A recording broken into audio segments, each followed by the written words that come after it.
Good out of tune Thursday morning. It's the main event. I'm your humble host, Stephen McCollum. Dale Hellestrey is off again today. He had to get summoned out of town if you saw Tuesday's show. So he's still doing that. Coming back today. He'll be back on the program tomorrow. Maybe we'll get some insight on what an NFL physical looks like tomorrow as well from him. How in depth it goes and things to that effect and everything. If you saw Tuesday's show, you already got summoned out of town, an NFL thing with old players and medical stuff and things to that effect. So he'll be back tomorrow, which is why, incidentally, I always had yesterday off. My daughter, both my kids have braces. Well, Ethan's are off now, but both the kids have braces.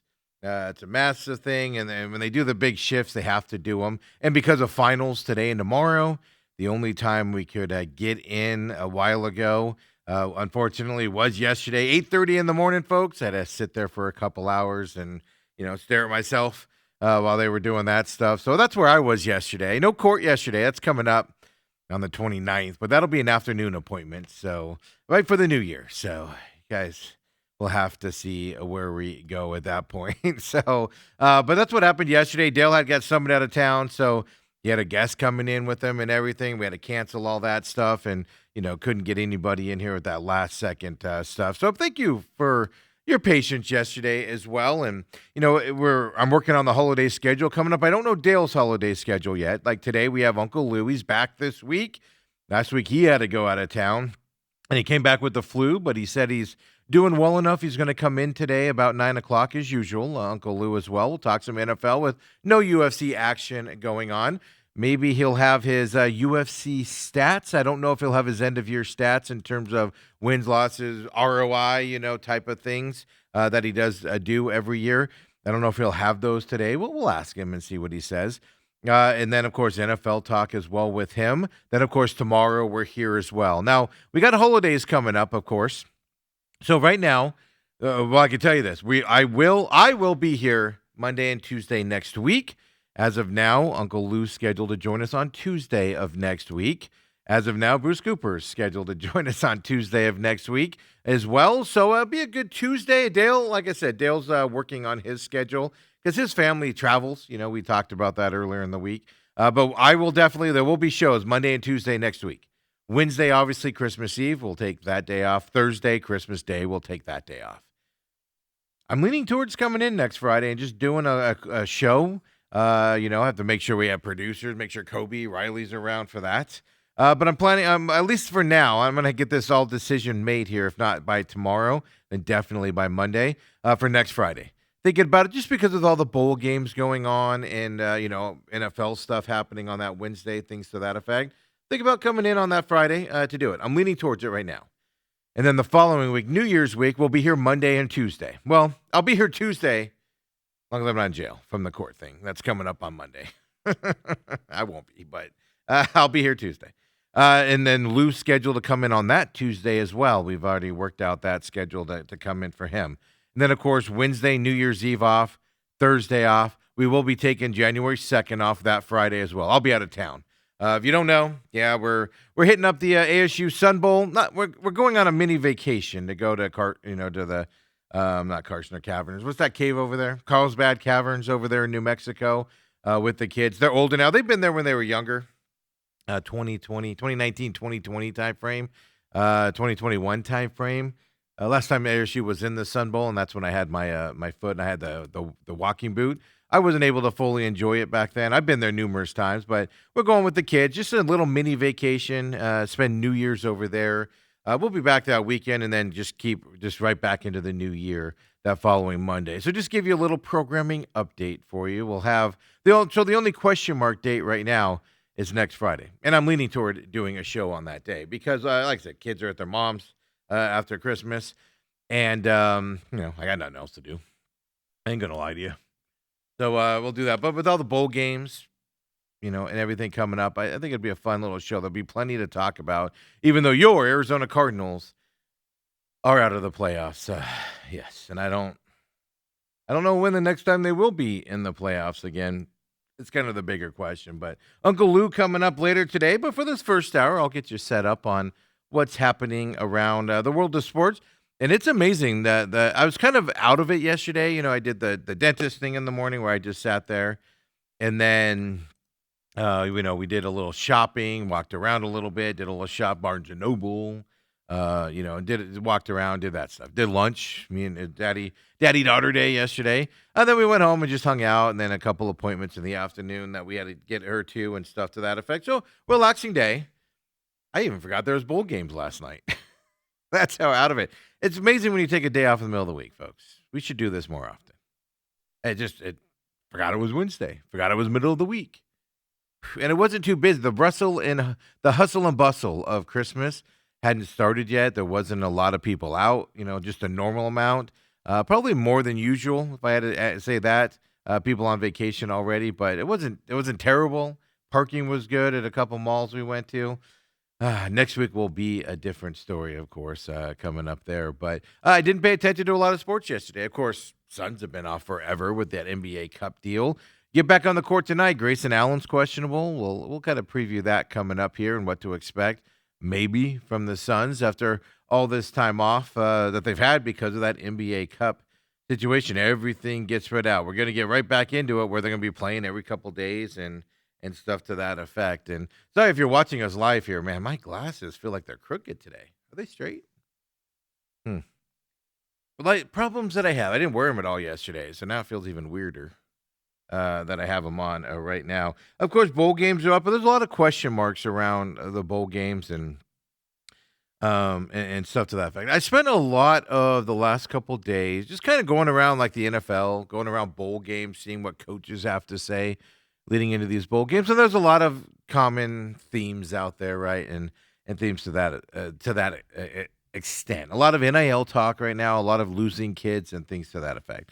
On the NFL side, if your team's not playing well, it's a lot of questions about job security. We've already played all those Jonathan Gannon ones earlier this week. And I mean, if you saw Jonathan Gannon's press conference yesterday, I know most of you aren't sick like I am, where you watch them and things.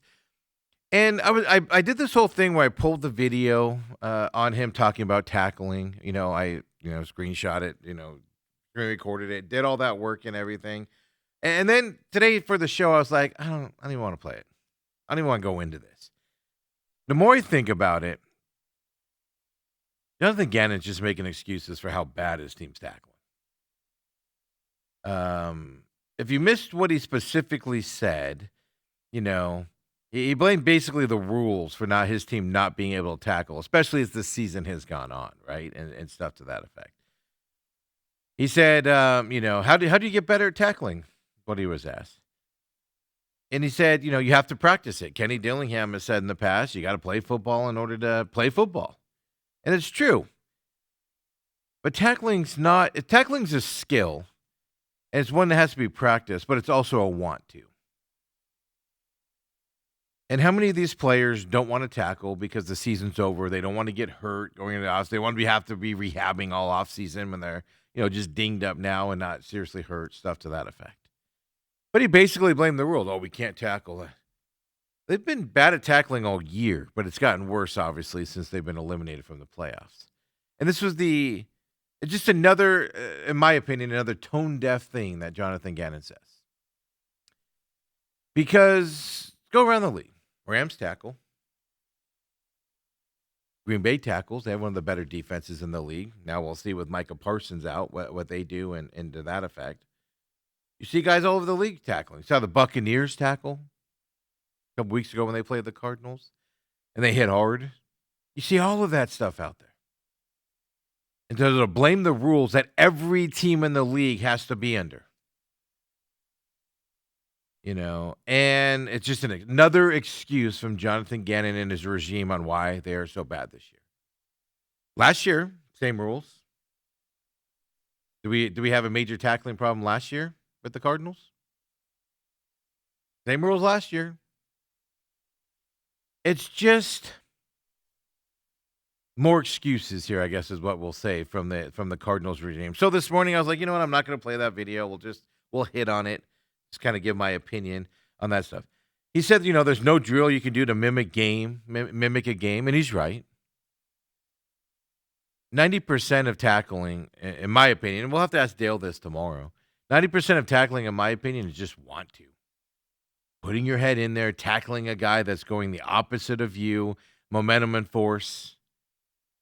And if you don't want to do it, you don't want to do it. It's just, like I said, another excuse from the Cardinals and that regime as well. Let's get the Cardinal stuff out of the way here early on the show. Cards div waive defensive lineman Justin Jones yesterday as well. He's only played in 3 games. But the bigger point here, they waived their linebacker that they drafted last year as well. Who had some good plays out there, but a decent draft pick. They waived earlier this year. Now he's on another team right now. But Jones was in 3 games, but he signed a 3-year, $30 million deal in the offseason last year, or 2 years ago. No, last year. $19.75 million guaranteed. Now, he couldn't stay healthy, but they also gave a lot of money to Jonah Williams as well, who can't stay healthy and was a turnstile this year on the offensive line side. So we're struggling at draft picks. We're struggling at free agents, signings. They're 3 and whatever right now. There's no more excuses, Jonathan Gannon. Everybody plays by the same rules. Other teams are tackling. Other teams are getting through injuries and surviving injuries. Other teams are making adjustments during games. Other teams are figuring out a way to get this offense rolling and get into the end zone. Cardinals offense rolls up and down the field. That's actually not a complaint of mine. They can't get into the end zone all the time. And then the defense has relapsed as the years gone on. Enough with the excuses, man, about the rules and tackling and all that stuff. We just don't want to hear it anymore, dude. Nails on me.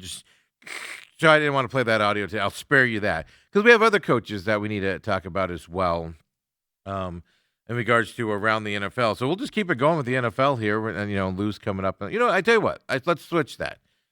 We're going to go into other coaches. Of course, Tua getting benched down there in Miami.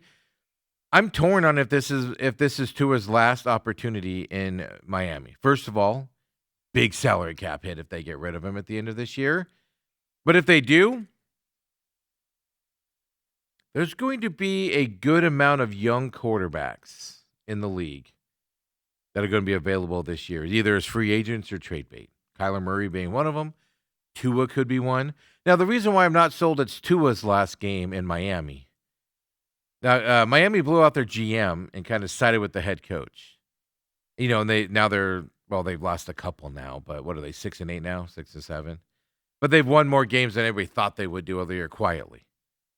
I'm not so sure they're moving on from their head coach. But if they do, which I think they should, and it's not his fault, it's just the team. He's kind of in the Jonathan Gannon situation. His team has just let him down with the team they put together. But you could have another young quarterback on the league. And the other reason I don't think Tua's done, I think with McDaniel he's done. Because if McDaniel comes back next year, Tua will not be there. You cannot bench a guy and then next year come back and be like, oh, you were my guy all along. It doesn't work. So it's either the head coach goes or Tua goes. Possibly both of them go coming up. The reason why I'm not sold that Tua's done, though, is because if a new coach comes in, he could say, no, give me Tua. Let's not get saddled with that dead cap money for a year. Let's stay with Tua. I can work with him, et cetera, et cetera. So I don't think Tua's necessarily 100% done, like Kyler Murray is here. I do think there's a chance he does go back to Miami with the head coaching change. But if he does not and he goes out on that market, another young quarterback out there that you could trade for, or sign in free agency, that obviously is going to change things for the Diamondbacks, as I just saw something pop up on the Diamondbacks on my screen. That's going to change things for the Cardinals and Kyler Murray. I've told you guys all along, the only way I think somebody's trading for Kyler Murray in that contract is if it's a team that knows they can't get him in free agency. I keep pointing toward the Browns just because that's the easy one. Like Kyler Murray, I don't think is going to sign with the Browns if he's a free agent. So if the Browns really, really wanted him, and like I said, they're just throwing out a team. If the Browns really, really want him, and they're not sure they can get him in free agency, well, they'll trade for him. That's the only way I see Kyler Murray getting traded. Otherwise, he's going to be a June designation, take as little a hit as possible on him, and they're going to have to release him and have him go somewhere else out there. But then if there's other young quarterbacks that have starting positions and et cetera, like Tua, that's going to shrink what you can get for him because there's going to be a bidding war between these two guys. Or you're going to get one or two of the guys.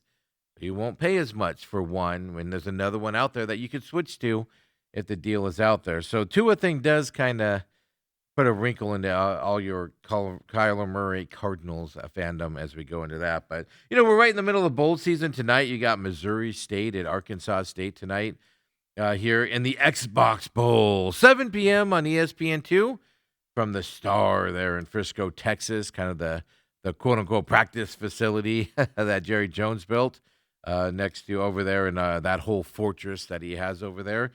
And, that bowl game, look, if you haven't been paying attention, South Florida's quarterback, hopefully he's feeling okay today. Took a big hit yesterday, but I declared when we made the picks, Old Dominion's a good team, but they're not going to beat South Florida. Yeah, they killed them 24-10 last night. And I even famously said, I can't root for a team from Delaware. Everything in Delaware is awful. I declared that the other day when we made these picks. Yeah, Delaware won 20-13 over Louisville as well. It just goes to show you. I picked Troy, I think, in this deal. Troy lost to Jacksonville State. It was an upset type game, and it didn't come through for me there.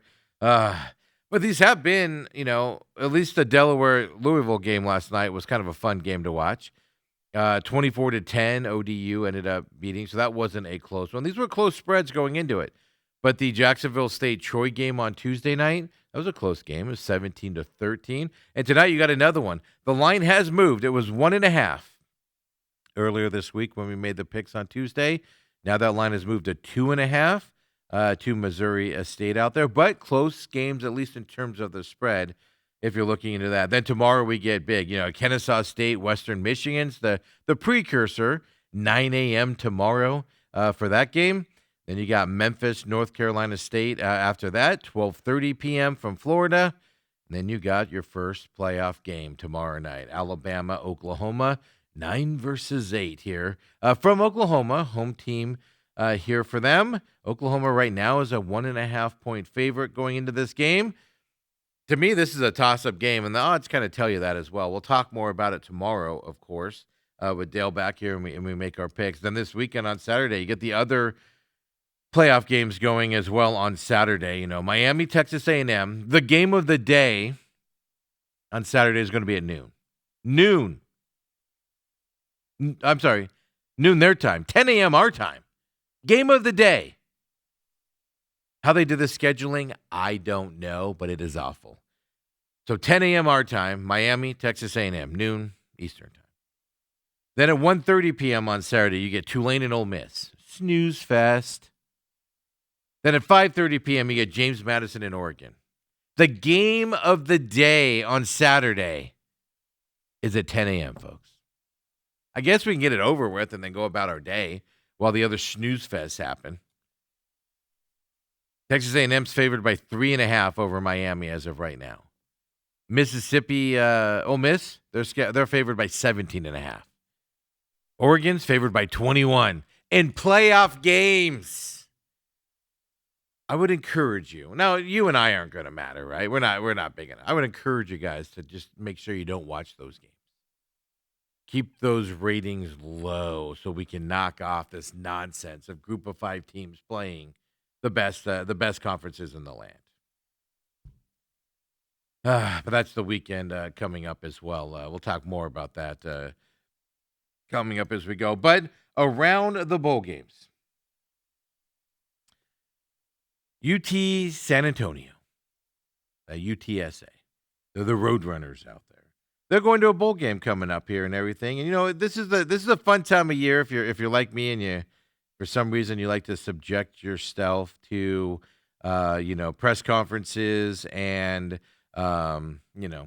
coaches talking about their programs, where it's going, things. And most of it's mundane. Most of it's people just saying the same stuff over and over and over again. And then every once in a while you get some clarity, right? If you don't know, like I rail on college football and the schedule. I know Dale does as well. The schedule of it. When the transfer portal opens, they're making the bowl games meaningless because kids are going to stay. I'm like ASU, Malik Brown going to the NFL, right? Oh my gosh, Abney announced he's going to the NFL draft. You're going to lose guys to the NFL draft. You always have, right, going into these bowl games. And then they kind of generally, nowadays, they sit out once they declare for the NFL draft. But now you got the transfer portal on why a lot of guys are sitting out as well.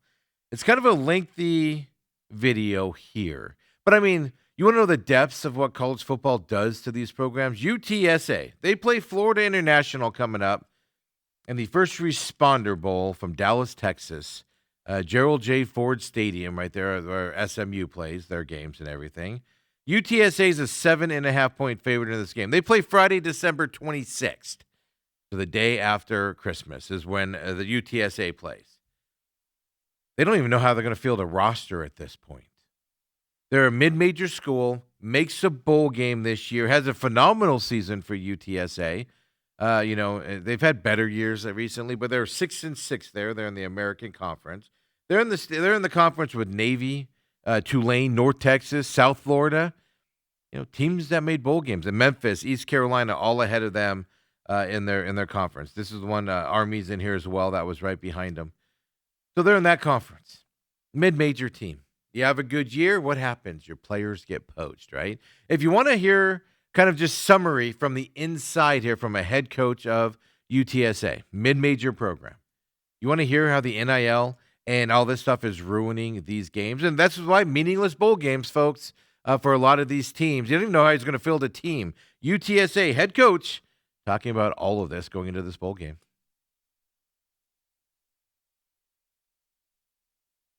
Jeff, we're seeing a little bit more movement with guys intending to hit the portal. What have those conversations been like? Do you have a number that you think of guys you'll lose? Yeah, we're going to be high. It's going to be high. We'll be a shell of ourselves. But whoever we got out there, we're going to go out there and play the best we can. It's just the numbers so big with all the tampering, all the agents, it's coaches too. It's all of them.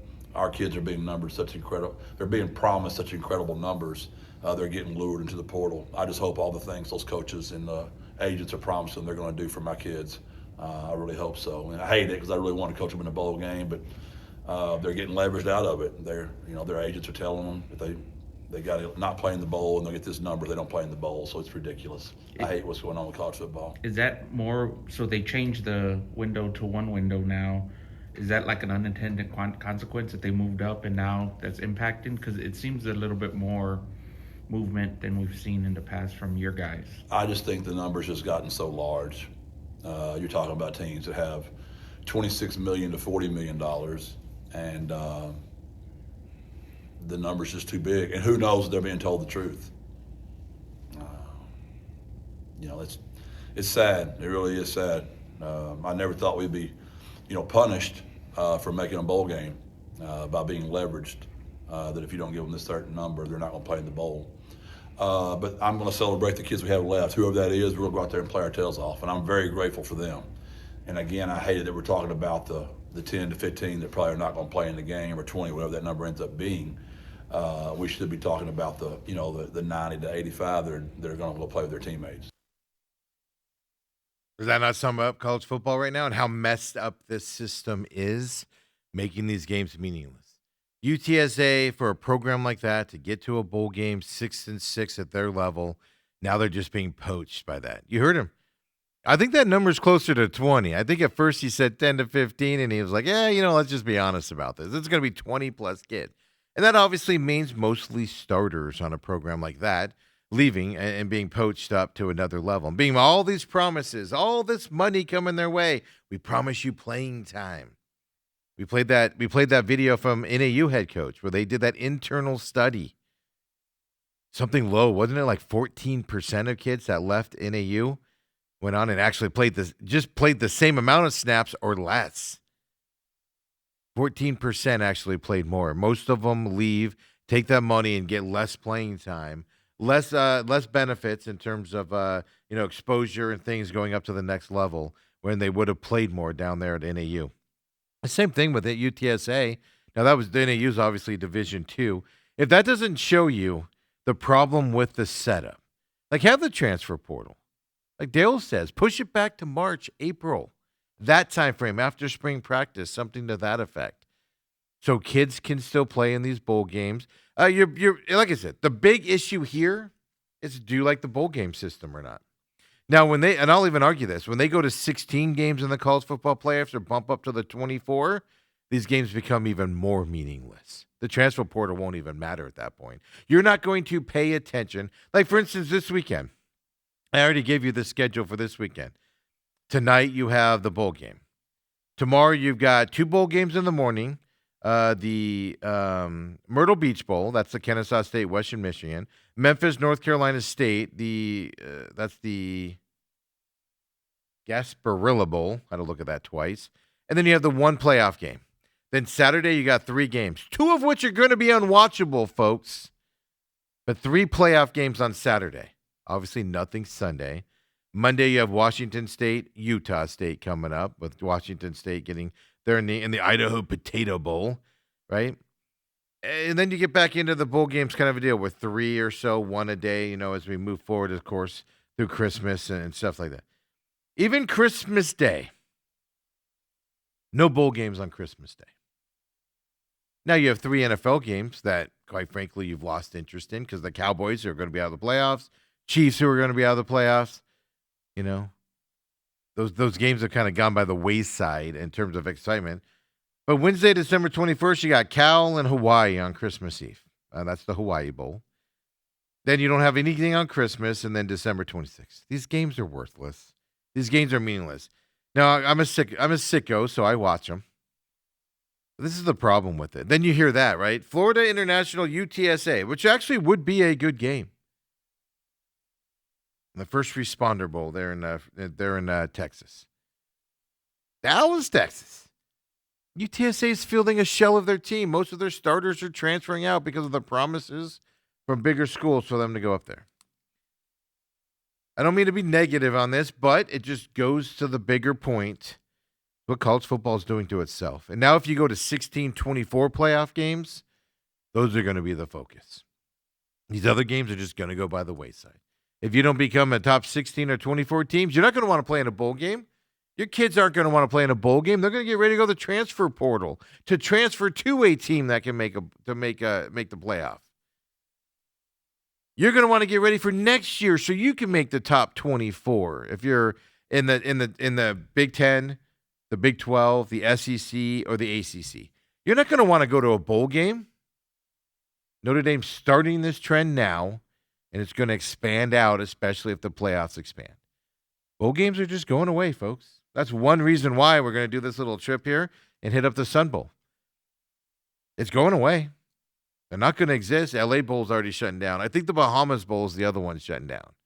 But there's another one shutting down after this year. People just aren't going to care about anymore. Meaningless bowl games moving forward. And the NIL, the transfer portal, you heard that, the tampering, the agents, the coaches calling kids to get them to move and go into that transfer portal with the promise of all of this. That's the problem. You can't even do that in professional leagues. Like, so-and-so is becoming a free agent this year. You can't, your agent, in theory, can't have conversations with another team on where they can go. Now, I understand there's some grayness there, and sometimes it happens behind the scenes, right? By that, you got to get this under control. Not to save the bowl games. To me, bowl games are kind of gone at this point. Once they go to 16 or 24 college football playoffs, maybe the bowl games will exist in terms of the smaller schools like the UTSAs, the Florida Internationals, Central Michigans, those schools, Western Kentucky, Southern Misses, because they're never going to make the college football playoffs. I should say never. Chances of them making it are never. So those smaller bowl games might stick around. But for the most part, if it's a Big 12 team and you don't make this 16 or 24, you're not going to go to a bowl game. You're going to do what Baylor did this year at 5-7. They're going to turn down that bowl game because we need to get ready for next year. We need to make the commitments with the kids we're losing in the transfer portal and via graduation. We need to get more kids in here so we can be better next year. Anyway, my thoughts on a diminished and going away bowl system out there. To me, it's sad. I mean, what did you do during the Christmas holiday and New Year's holiday every year from my youth up until 5 years ago? You just watch bowl games. You'd come home and a bowl game would be on. You'd be out of school. You'd be on vacation from work or whatever. Bowl game. You'd be at work. Bowl game. January 1st, you'd wake up and there'd be 6, 7 bowl games. All the big ones with big matchups. Now none of that is there anymore. Even now, this January 1st. 3 bowl games and they're the playoff games coming up. That's where Texas Tech, Indiana, and Georgia will play in those games. So January 1st, 3 bowl games only, and they're the playoff games. Remember when you used to wake up and just be boom, boom, boom, well, you'd have to have fingers like nails and stuff like that. The 31st, 31st, when nobody's around, obviously ASU Duke will be on that day, noon. Our time here in Arizona, it's always got its own window in that time frame. Michigan, Texas, though, kicks off at 1 p.m. there on ABC, the Citrus Bowl. My buddy Biff, is coaching Michigan into this bowl game, right? From Orlando, Florida. But at least you have 5 games that day. Nebraska, Utah is that day. Utah's 16.5-point favorites, by the way. In the Las Vegas Bowl at 1:30 p.m. Then, of course, that night, you have the Cotton Bowl, which will be the team that plays Ohio State on the 31st, 5:30 p.m. our time. It's changed so much over the years. To me, it's meaningless. Maybe to you, it's not. As I said, Cam Cox came back to me on Twitter and was like, meaningless? They're not meaningless. And I was like, well, I mean, I'm not saying you have to have the opinion they're meaningless. Because if you don't think they're meaningless now, what I'm trying to present to you is they're becoming meaningless. And they're going to get more and more meaningless coming up with more kids bowing out of it because of the transfer portal. You get offered, you're at UTSA and you get offered, I'm just going to throw out numbers, because I don't know. Let's say you get offered $500,000 to get into the transfer portal and transfer to another school. Part of that deal is you're also not playing in your bowl game. You're not going to go get hurt for that money. You're in the transfer portal and you're transferring out. Even if your coach, like Kenny Dillingham, would want you to play, the team you're going to ain't going to want you to play on that side. It's just ruining it. It's just a sad thing to see. And it's 2025. It's all about the money, the networks. The networks are what's ruining everything. You want to have a big, bad, evil guy in this? Yeah, you can blame the SEC. But they just want the money that the networks are willing to give them. The networks are manipulating everything so they can make more money. And the networks specifically, I mean ESPN. But, you can add CBS, ABC, obviously part of ESPN and Disney. But you can add CBS. You can add Fox to this deal as well. They're manipulating it all. A conference will not expand and add new teams unless a network says they'll pay the other teams and more people. They'll spend more money to get that other team on there. It's run by the networks now. If you want a James Bond movie with that villain that's up in that upper corner thing, the shadowy figure up there that manipulates everything, it's the networks. But it's the system that we're in now. And there's some games coming up that are good, so let's enjoy it while we can here coming up as well, right? When we come back, not only do I have some thoughts on this Diamondbacks and Bregman that broke after our show on Tuesday, didn't get to talk a lot about it, but looking into it and stuff. And I'm amazed at the amount of Diamondbacks fans and Diamondback media that don't want to go after Alex Bregman and they want to keep Ketel Marte. Because it is a one or the other. Because of the salaries that they both command. They both have. It's amazing to me. To me, this is a no-brainer move. You sign Bregman on the spot as a free agent. And you unload Ketel Marte and get high-level prospects for him. I'm amazed at how many people are against this. But we'll talk about that when we come back, of course. And then we're going to go up to Cincinnati here. Their team's struggling, obviously, this year. And I think I know what Joe Burrow's problem is. Looked a little bit into it yesterday, but I didn't get any things. But I have a feeling I know what Joe Burrow's problem is. We're going to look at Zach Taylor because he was grilled yesterday on his job status, and then Joe Burrow did some more talking. Interesting dynamic here because we're not seeing this here. Like I said, if you compare Zach Taylor compared to Jonathan Gannon, one's in trouble and one feels like he's not. We'll talk about all that coming up here as well, but come on back, folks. Uncle Lou coming up top of the hour as well, so stay with us here on this Thursday edition with the main event. I forgot what show I was on.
And we're back here. Thursday edition main event. As I said earlier in the show, man, I just got to be honest with you guys. We should just, everybody should get, because I used to, when I was in the corporate world, toward the end there, I just started taking like Fridays off. So I'd work Monday through Thursday, take Friday off. I'd get some stuff done in the morning and then be out by like 11 or noon, but I wouldn't leave the house, kind of a deal. This was all before COVID when that was kosher to do. I enjoyed the Friday, Saturday, Sundays off, But I was telling you guys, man, we should all have Wednesdays off. We should all work Monday, Tuesday, Wednesdays off, Thursday, Friday, and then Saturday, Sunday off. That should be the way the world works. I think we'd all be happier. You do forget what day it is, though. I'll promise you that. Like all day yesterday. Even this morning, I was like, I got to go in. I almost forgot about it. Woo! It's like, what the heck is happening out there? Of course, when we left on Tuesday, I'm Stephen McCollum. Dale's off today. He'll be back tomorrow doing that NFL stuff that he had to run off and do and things. And then, of course, Uncle Lou coming up and joining me here in just a little bit. Talk some NFL, and maybe he's got some UFC numbers. I don't know if he does. I didn't ask him when we were texting this week, setting up the schedule for the next couple of weeks. But we'll see if he does out there. Maybe it's on his blog, on his Gamblu.com website, but we'll figure that out coming up. But on Tuesday when we left here, right, we were talking bowl games. Bruce Cooper was in here. If you missed that spirited debate about the Suns, it's there. Suns back underway tonight against Golden State. Now it's a back-to-back, one on the road, one at home, and but there's a day in between them here, so it's not a back-to-back per se. But Grayson Allen questionable tonight, knee soreness for him. Other than that, everybody seems to be back. Obviously not Jalen Green, but everybody else seems to be back tonight as the Suns get back into action. Arizona State, just really quick, basketball. Last night lost to UCLA. Arizona State's just going to be one of those teams, I think, that are going to beat the teams that are worse than them on their schedule, particularly in the Big 12. They're going to be middle of the line thing. They're going to beat the bad teams, and they're going to struggle with the better teams. And you saw that last night with UCLA. Now, UCLA's ranked 25 on the year, I believe is what their ranking was. They might have moved up with this week's. I don't remember. But they're a good top-level team, UCLA. And Arizona State just dug a hole early, couldn't come back from it. But this ASU men's basketball team, folks, if you're not listening to me, win or lose, they're fun to watch. They're just like your Phoenix Suns. If you enjoy watching your Phoenix Suns and how they play, win or lose, they just play hard. They're fast up and down the court. They're not going to win every game. They're not that talented. but they're just fun to watch if you enjoy that type of basketball. Definitely start tuning into your Arizona State Sun Devils coming up as well for them. But on Tuesday when we left, D-backs, and there's just rumors just abound here, right? D-backs and Alex Bregman rumors started coming out. Now, this is a long clip. It's 2 minutes, 23 seconds here, so bear with us as we get through this. I might have Kobe stop it a couple times, but this is Steve Phillips. Because when this rumor came out at first, I was like, yeah, it's the typical Diamondbacks putting their name out there, or somebody putting the Diamondbacks' name out there to kind of ring up his deal. He's a free agent, Alex Bregman is, and everything. So then I went to an MLB Network, and I was watching their shows, just trying to get their feel on it. Now, you can unload Ketel Marte and his high salary. Now, Bregman will cost more. But if you get rid of Ketel Marte, which they seem to want to do, you can bring in Bregman for the same amount. And Bregman doesn't have those characteristics that Ketel Marte has. He plays hard. He's out there all the time. Well, you guys know the story of Ketel Marte. But anyway, let's go to Major League Baseball Network here. Steve Phillips has asked about this deal. Is there any fruition to it? Is it just running it up? Is this just rumors and hearsay for Bregman to say another team's involved in his team? Is it the Diamondbacks just trying to say, hey, we're in this, even though they're technically not? Let's go to the guys inside baseball here at Major League Baseball Network on this Bregman deal in the Diamondbacks. I have a hard time buying the Diamondbacks being a real destination for him. Is this real, or are they presenting a stalking horse for his price? I think it's real. I mean, I do. The Dodgers aren't in. They're not running it up on the closest competition. I think that they've got to be creative right now. Remember, they lost Josh Naylor, Eugenio Suarez, both traded at the deadline last year. They've got needs at first and third. And I kept thinking, geez, you're going to trade Marte when you got these other needs. But the reality is what they can do, trade Marte, get pieces back in return, young, affordable, controllable pieces, then sign a free agent like Bregman to play third base, to play with those young kids. I think they don't think Lawler's the third baseman. They like him better at second, and so they could get pitching. They desperately need pitching. They could use a first baseman, and so I could see where this could work for them. Like, how about going to the Mets? Try to go to the Mets with Ketel Marte. Now, again, you'd have to figure out they got Simeon there, but would Marte play third? But you could get Mark Vientos, who they're talking about trading. You might be able to get Brandon Sproat, a pitcher, back in return. But I think there's a way to trade Marte, answer multiple needs, and then sign a core free agent like Bregman to build around, and they might be willing to give him more years than what it seems like Boston or the Chicago Cubs are willing to do. So you're saying that they're willing to spend the money, because he's not going to come cheap. He's not, but yeah, they freed up money off the books. I mean, with Gallen off the books, and they traded Suarez and they traded Naylor, so they do have some financial flexibility to be able to do that. They're going to get Corbin Burns at some point back, and so again, if you get young guys, you can afford a veteran because you've got controllable salaries for the younger players in years of control. So yeah, I think they could afford trading Marte, who's a great contract, by the way. I mean, it's a fantastic price point.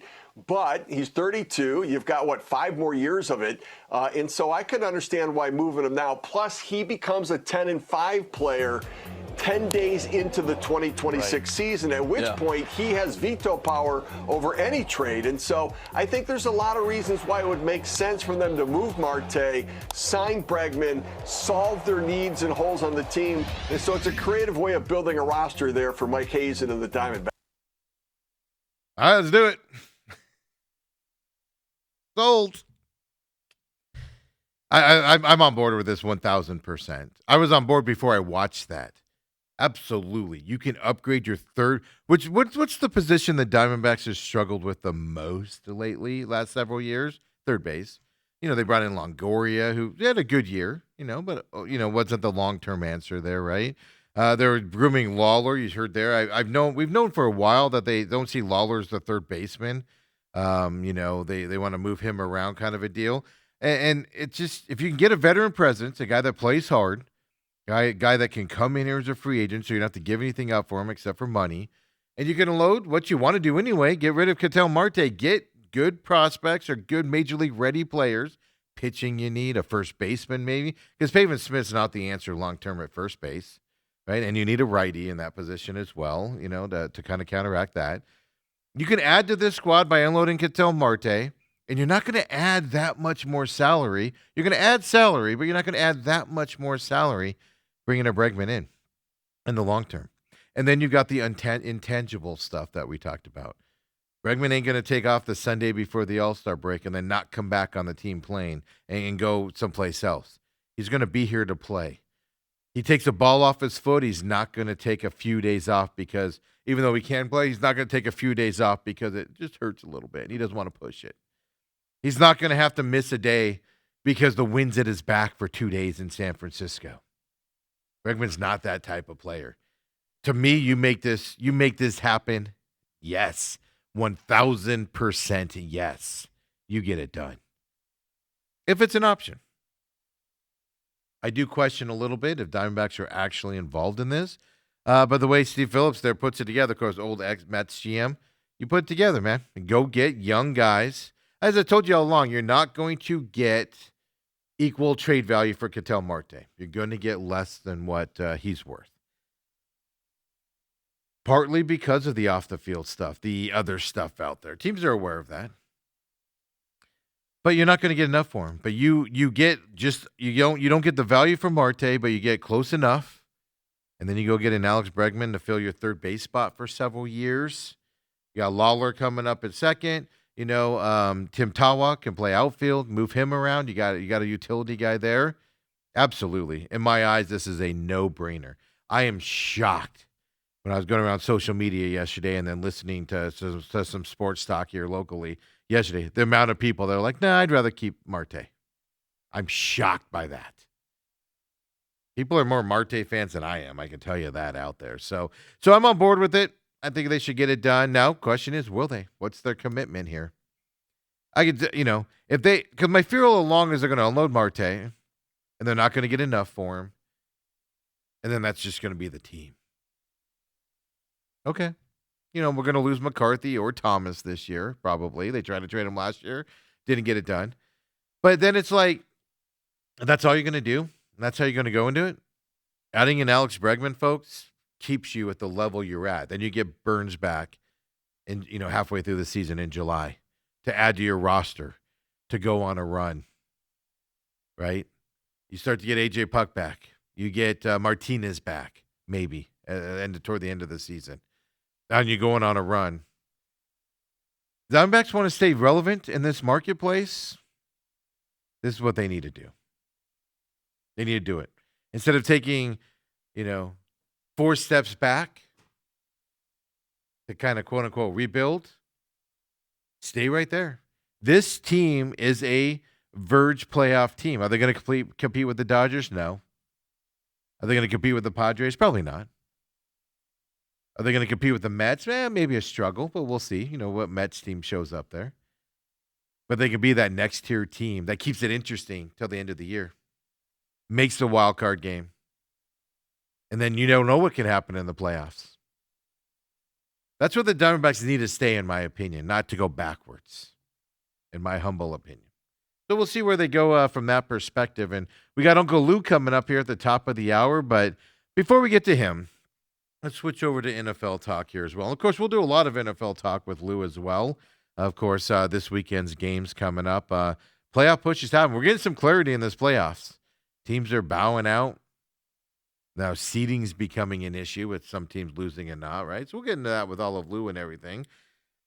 But, we do a lot of looking at Jonathan Gannon, and I did an opening soliloquy. I didn't want to play the video because I'm just tired of hearing him talk about tackling and how the rules are unfair and blaming the rules for the team not being able to tackle on defense when all 31 other teams have to play by those rules. It's just more and more excuses from them for the season that they've had.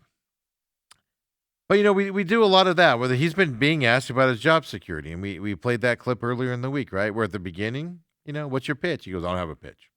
Then he changed it and said, I believe in myself. I believe in the system. Then we played earlier this week when Bruce Cooper was on Tuesday. We played the clips where, he goes, he specifically was talking about how you don't change things. You keep going as the way you were. And with injuries, you don't just change things because of injuries. Yeah, you do, actually. You have to change your style of football when injuries happen. Because the reason why, if for instance, the Niners. Fred Warner goes down, that defense changed. And if you don't change the way it's called, and you don't, because the guy behind Fred Warner, I'm sorry, buddy. I apologize to you and your family, but you aren't Fred Warner. Right? Bosa goes down. No offense to the guy that's playing now. You're not as good as Bosa was. You have to change that things up, right? And this is interesting because I've been monitoring the Cincinnati deal. I think Zach Taylor's in serious trouble. Those rumors have been out there for a while. He's been on my hot coach's hot seat, which we'll probably need a revisit here coming up because I know we looked at it a month or so ago and I added Jonathan Gannon to it. A month or so ago, folks, is when I added Jonathan Gannon to that hot seat. And now it's gotten worse. Jeez. But, I've been watching Zach Taylor. I'm interested in this because I do think he's a good coach. I just think he's in a bad situation. They put too much money into that offense, into the skill positions of the offense, not on the line and things to that effect. Zach Taylor's being grilled about his job status. He has a contract through 2027. Reporters are grilling him about this. Just listen to Zach Taylor talk here about his position and specifically being asked his status, what he does, stuff like this. I find this fascinating answers by him. We'll talk about it. Here's Zach Taylor, Cincinnati Bengals. That your contract with the Bengals goes through 2027. Can you confirm if that's true? And if so, the organization decided not to announce it. Do you know why the team decided not to announce it a year after they announced? I don't think it really matters. I coach every day like it's my last. And I've been through years in 2019, 2020 that were literally you coach every game thinking it could be your last game. And I've seen how we responded after that, 21-22, competing for division titles and championships. And so this year is no different for me. It's going through adversity, coaching every game in this profession like it could be your last one. I have a lot of confidence in our staff that we're going to get this turned around, and we're going to finish the season really strong and put together a great plan to get back to those championships I mentioned. So I'm very confident that we can do all that.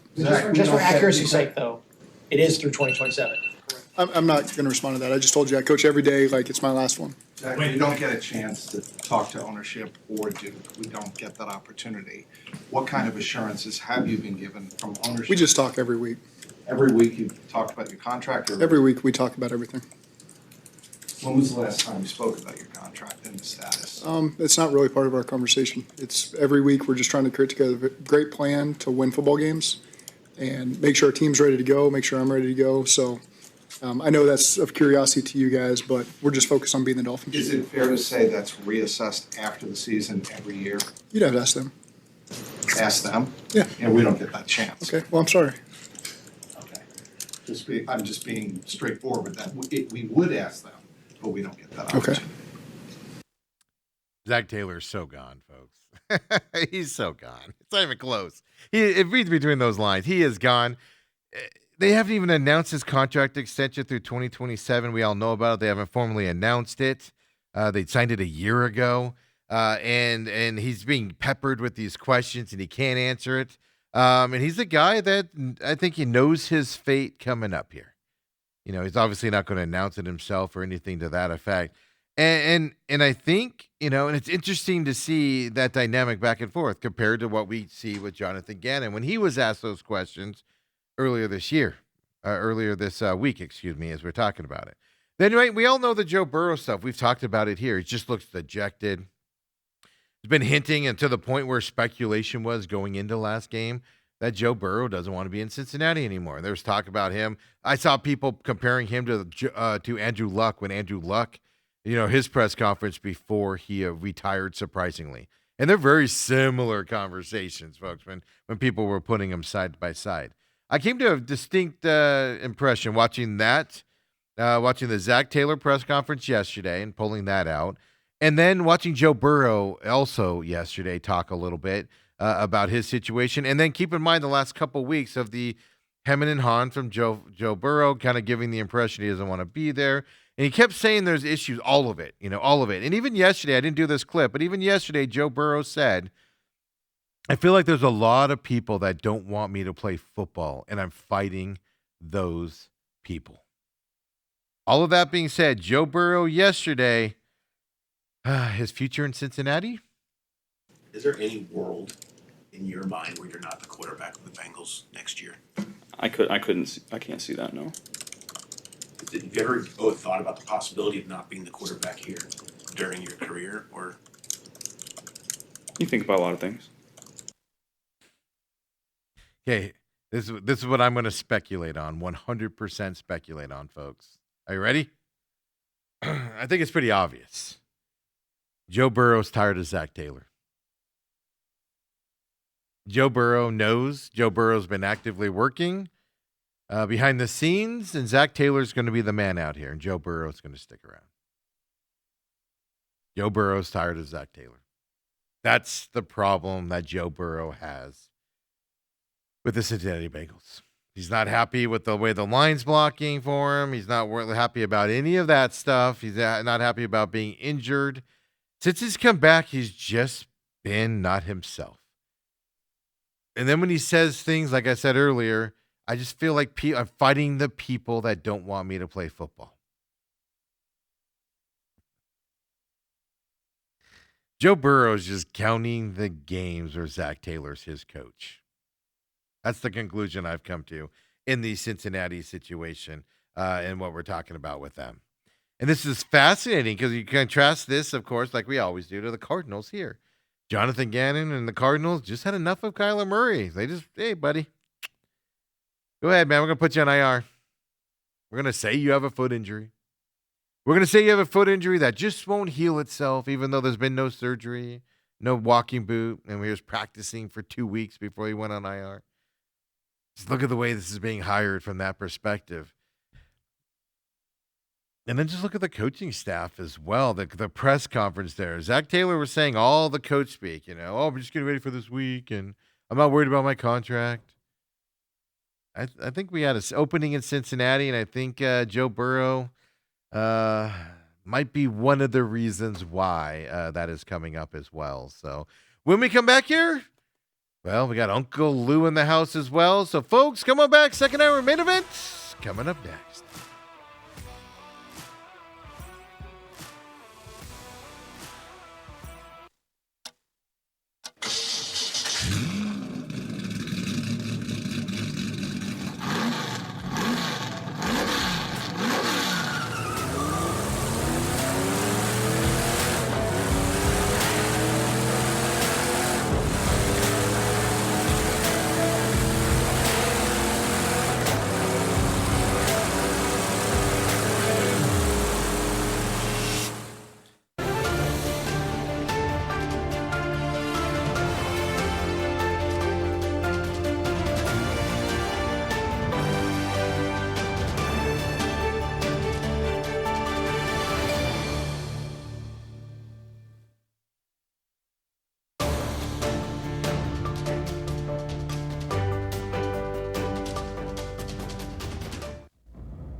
And we're back here. Woo-wee. Look who's in the house, folks. Came back from Omaha with the flu. How bad was that? How cold was it there, first of all? Well, first of all, happy holidays, Merry Christmas, Happy Hanukkah. It's not Ramadan. Whatever you celebrate, we're happy to be here. What a week I've had. I got called to Omaha during this cold spell. Yeah. But I was with family and friends that I haven't seen in so long, and so the cold didn't really bother me. I had kind of prepared for it. My issue was because of this move. Didn't have a suit, didn't have dress shoes, didn't have an overcoat, so I dealt with some adversity, but it was really my aunt, 92. It was an unbelievable family celebration that was great. Yeah. However, the Omaha family that received all of none of my 7 siblings live in Omaha. We all converged in. There was a terrible flu in Omaha, And I got it kind of starting on the plane ride back Saturday, and then had to deal with that. But I'm back. I'm 100%. I feel like a million, dealing with the last stages of a home remodel, dealing with a City of Phoenix house inspector's name's Brian Gleason. This dude is great. Oh, see, I thought you were going to bash him like I do with people. No, he's great. He's helped us. He's helped us tremendously. Yeah. A lot of times people have frustrations with the city of this, that, or the other thing. Yeah. But this dude here, worth his weight in gold. So I'm happy to be here, and thanks. And I alluded that you had to go out of town for a family thing and everything, but you said 94-year-old aunt. 92. 92. What a life. My uncle Lou and my dad Vince, we were raised at my grandparents' house as one family, and so the cousins, as we call them, that they're all in Omaha, and none of my 7 brothers and sisters. You all have moved on. We've all gone out. They've all stayed there except for one. She was just a great gal, second mother. I can't say enough. And when you get 92 years, I got 84 out of my father. How do you complain? The complaint department's on the 26th That's floor. the thing, right? Yeah. So you'd be thankful for what you got, especially this time of year. It was great to see them. Saw some old cohorts at the Holiday Lounge in Omaha when I was feeling good and didn't know what was about to hit me. Yeah, exactly. So it was overall, it was really so great. sad occasion to go, but you got to rekindle those relationships and everything. So I kind of hinted to it last week because some people were like, "Oh, Lou's blowing you off end of the year," and I was like, "No, people. No, like, this is crunch time, people. Yes. Lou don't blow off. Yeah, nothing. I was like, trust me, Lou wants to be here. Oh yeah. To do it and stuff like that. So no, we missed you last week, of course. Obviously, that's you. family's more important. But UFC wrapped up last week for the year. I don't know if you've. Before we get into that and everything, let's do your intros. I've noticed something about our trending here lately in terms of analytics and stuff. We're getting some of those European and people that watch us when the fights are over there. We're getting more of them tuning in every week with you as well. They haven't gone away, right? Usually it was they come and they'd go, and they've been kind of sticking around on there. So reintroduce yourself to everybody for the new people coming in and people over there. What you're doing for this new year for your website and everything, and just reiterate that to everybody again so we get everybody up to speed with you. Right. Well, first of all, we wouldn't be here if it wasn't for dedicated listeners. I know Robert Chalmers is one, very vocal, and any of you ever wishing to comment, please do. The fact that we're seeing analytics from other parts, other countries, is so flattering. I can't say enough about that support. I am a sports handicapper, have been all my life, even before it was legal in vogue, and I walked around like, some guy with leprosy. So now, actually, it's the opposite, and guys like Steve and Veasan are really generous enough to give me some time on their network. So I only shoot with a rifle, not a shotgun, and that means it's the UFC, it's the NFL, it's hockey playoffs, and it's College World Series. And College World Series and the NFL have been going great this year. However, I lost money in the NHL playoffs this year, and the UFC now I ended up losing about just over 10 units. That's not ideal, and handicappers are supposed to win. However, handicappers are also supposed to be real, and I'm as real as it gets. If I lose, you're going to hear it. And my reaction to losing was to take the paywall down for all of my sports. And what that does for me now is that you'll be able to get the Bout Business podcast every week by going to gamblu.com. That's the webpage. You can find out everything about me there. And before we get to the top band, if we could scroll down, Kobe, to the part there. There's the Sneak Teep podcast. Go ahead and keep bringing it up, Kobe. That's where you'll find each week when we start in the third week of January. That's where you will find the Bout Business podcast also. Free to everybody. I'm going to put myself out there like I used to, and I'm going to provide everything for free so everyone can see how I do. to me, putting myself on the spot builds great adversity and character, and I love doing that. So the sports I work and everything about me is on the top band of the webpage. We just did recently make our last 2025 contribution to the tab on the far right, the San Xavier Mission, that Steve is really a huge supporter of because he lets me mention it every week. The oldest mission in the United States is located just a touch south of Tucson, about 2 hours from here south, and they're doing really, really wonderful work for the community there, the San Xavier Mission. There's a link there in red underlined. You can go there and find out all about the mission. I'd encourage you this day and age to make any contribution you could consider. Yet I know that people make contributions everywhere, but San Xavier Mission doing great work, and we're getting ready for a banner 2026. I don't take setbacks easy, and so we're going to find out what I'm made of in 2026, starting with the UFC first card, which is like the 23rd or so of January 24th. So we got a few weeks off. How about Steve correcting me and telling me about the UFC? I love it. We've made a fan in him, and we want one by one UFC fans to continue to join. And like I said, if you are watching us and everything with Uncle Lou, and you're not a gambler, you're not interested in gambling, he just changes your perspective on things. You know, I put $5 down on the UFC when you tell me to. I just do it for fun and things to that stuff. But I've had conversations with people that I never thought I'd have conversations with on UFC stuff.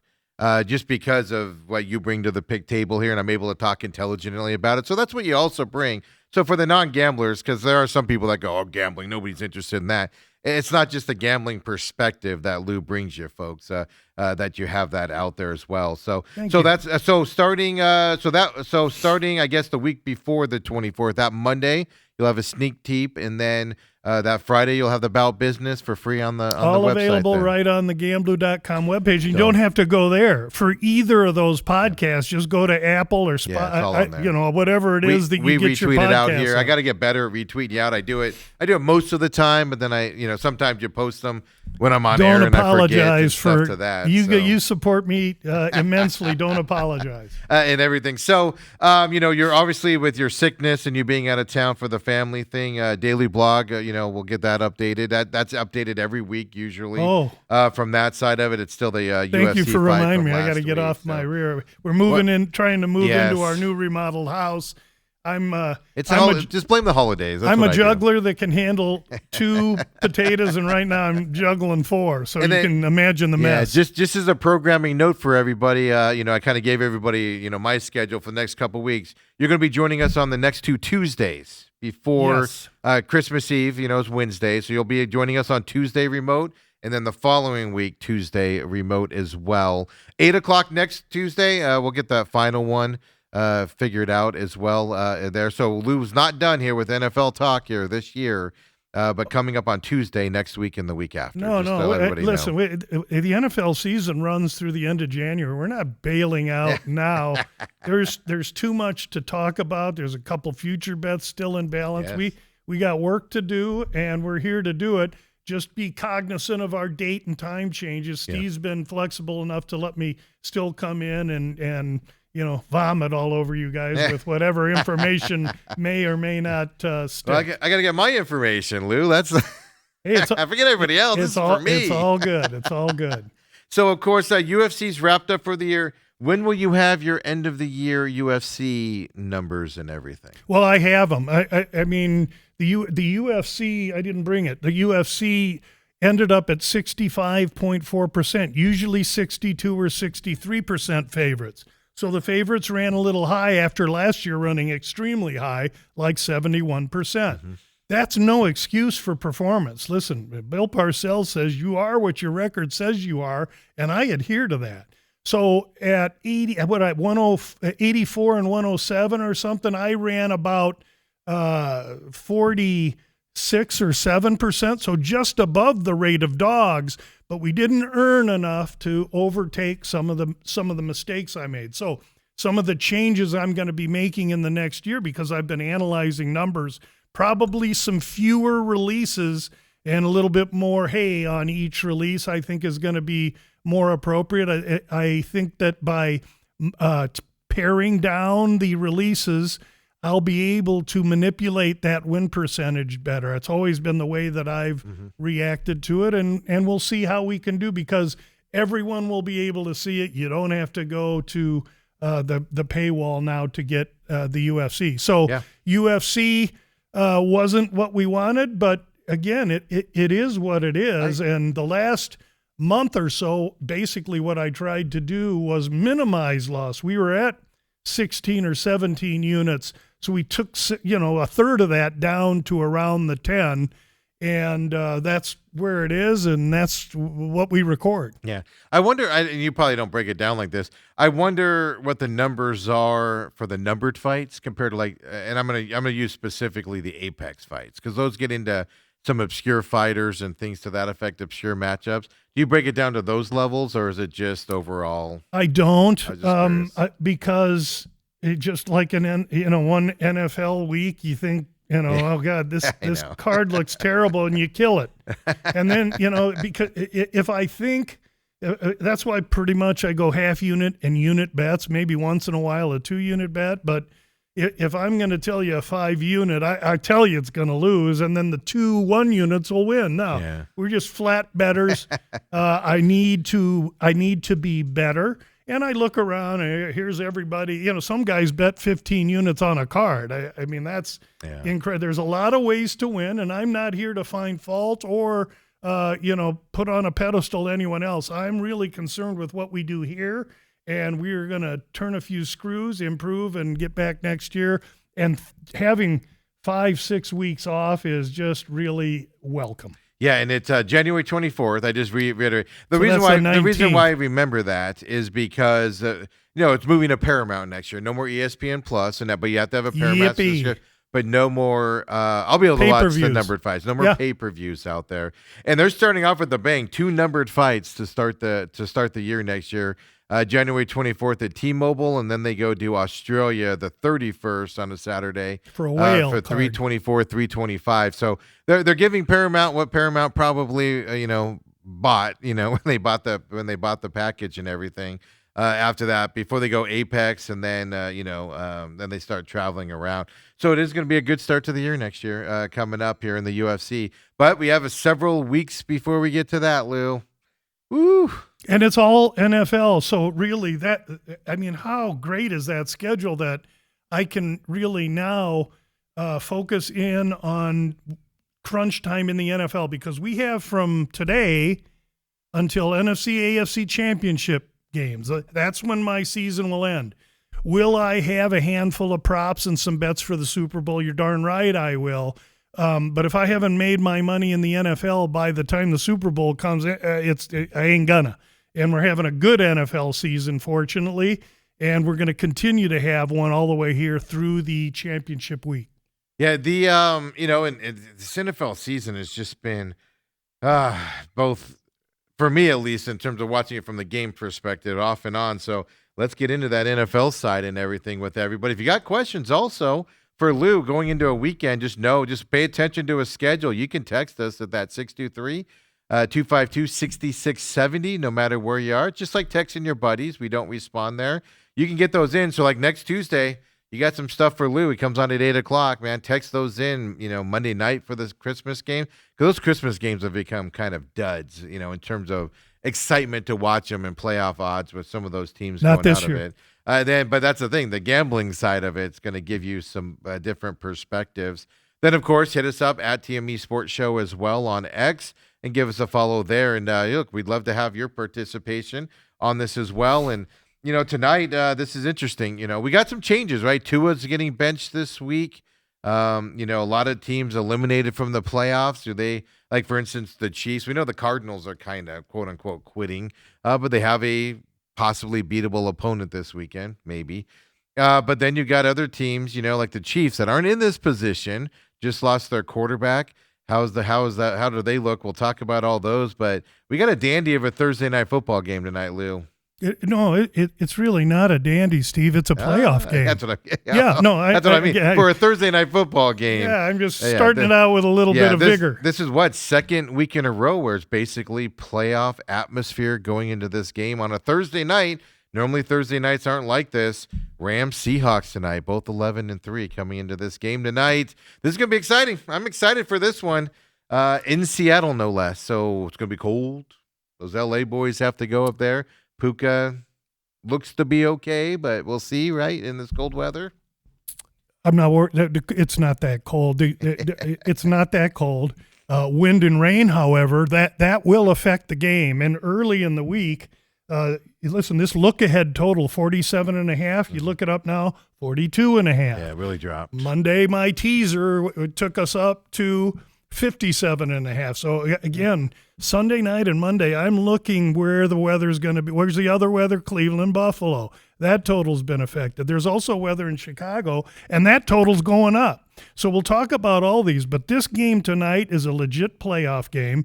It's the two best teams in the NFC by my grading. You look at them DVOA, Rams 1 on offense, 3 on defense. Seattle 9 on offense, 1 on defense. It's going to be an awesome game in a game where Seattle went to L.A. earlier in the season, got blown out, and then came back frantically. And everybody wants to be an expert. Oh, Sam Darnold, no, he can't do this, he can't do that. Listen, I'm going to dispel a lot of myths today. Kansas City's one of them. The Cardinals are another one.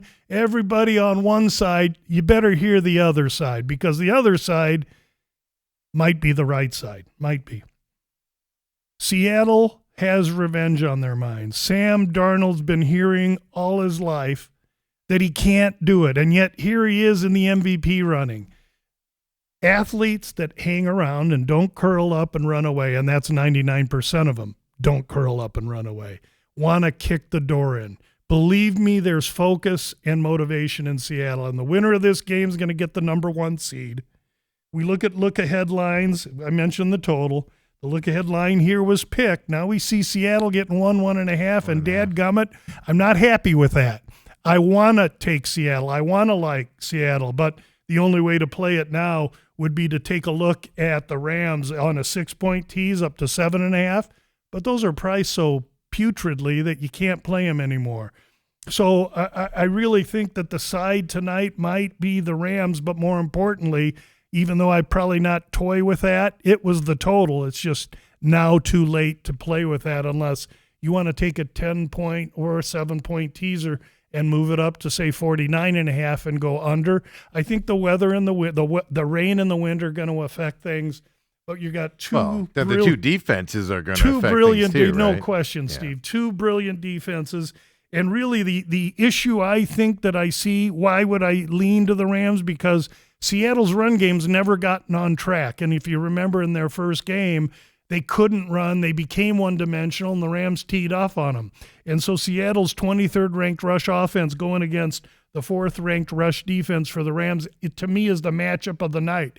Seattle must find a way to run the ball and keep that potent Ram offense, even without the Taco Bell kid on the field, Devontae Adams. Yes. So fascinating game. I can't wait to watch. Taco Bell kid. Well, I just, He has a Taco Bell in his house in Vegas, if you don't know what Lou's talking about. Yeah, and I haven't been invited either. So great game.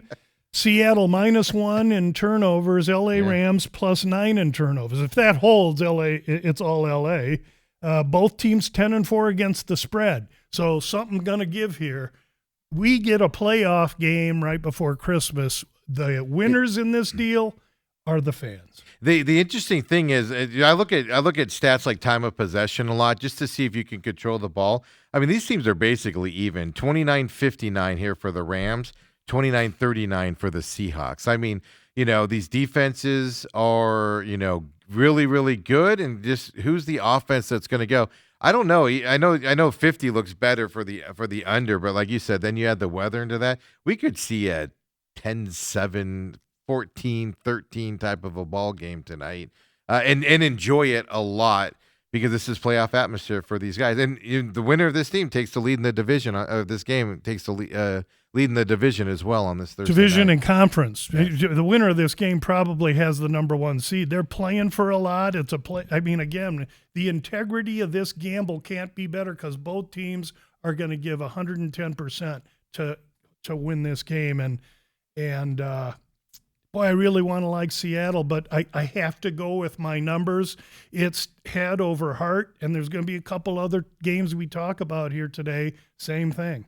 Yeah, so that's how we start the NFL week. By the way, the previous matchup that you alluded to, it was middle of November, if I remember correct. 21-19 was the final in that game. So even that was a low Seattle scoring. and L.A.? Yeah.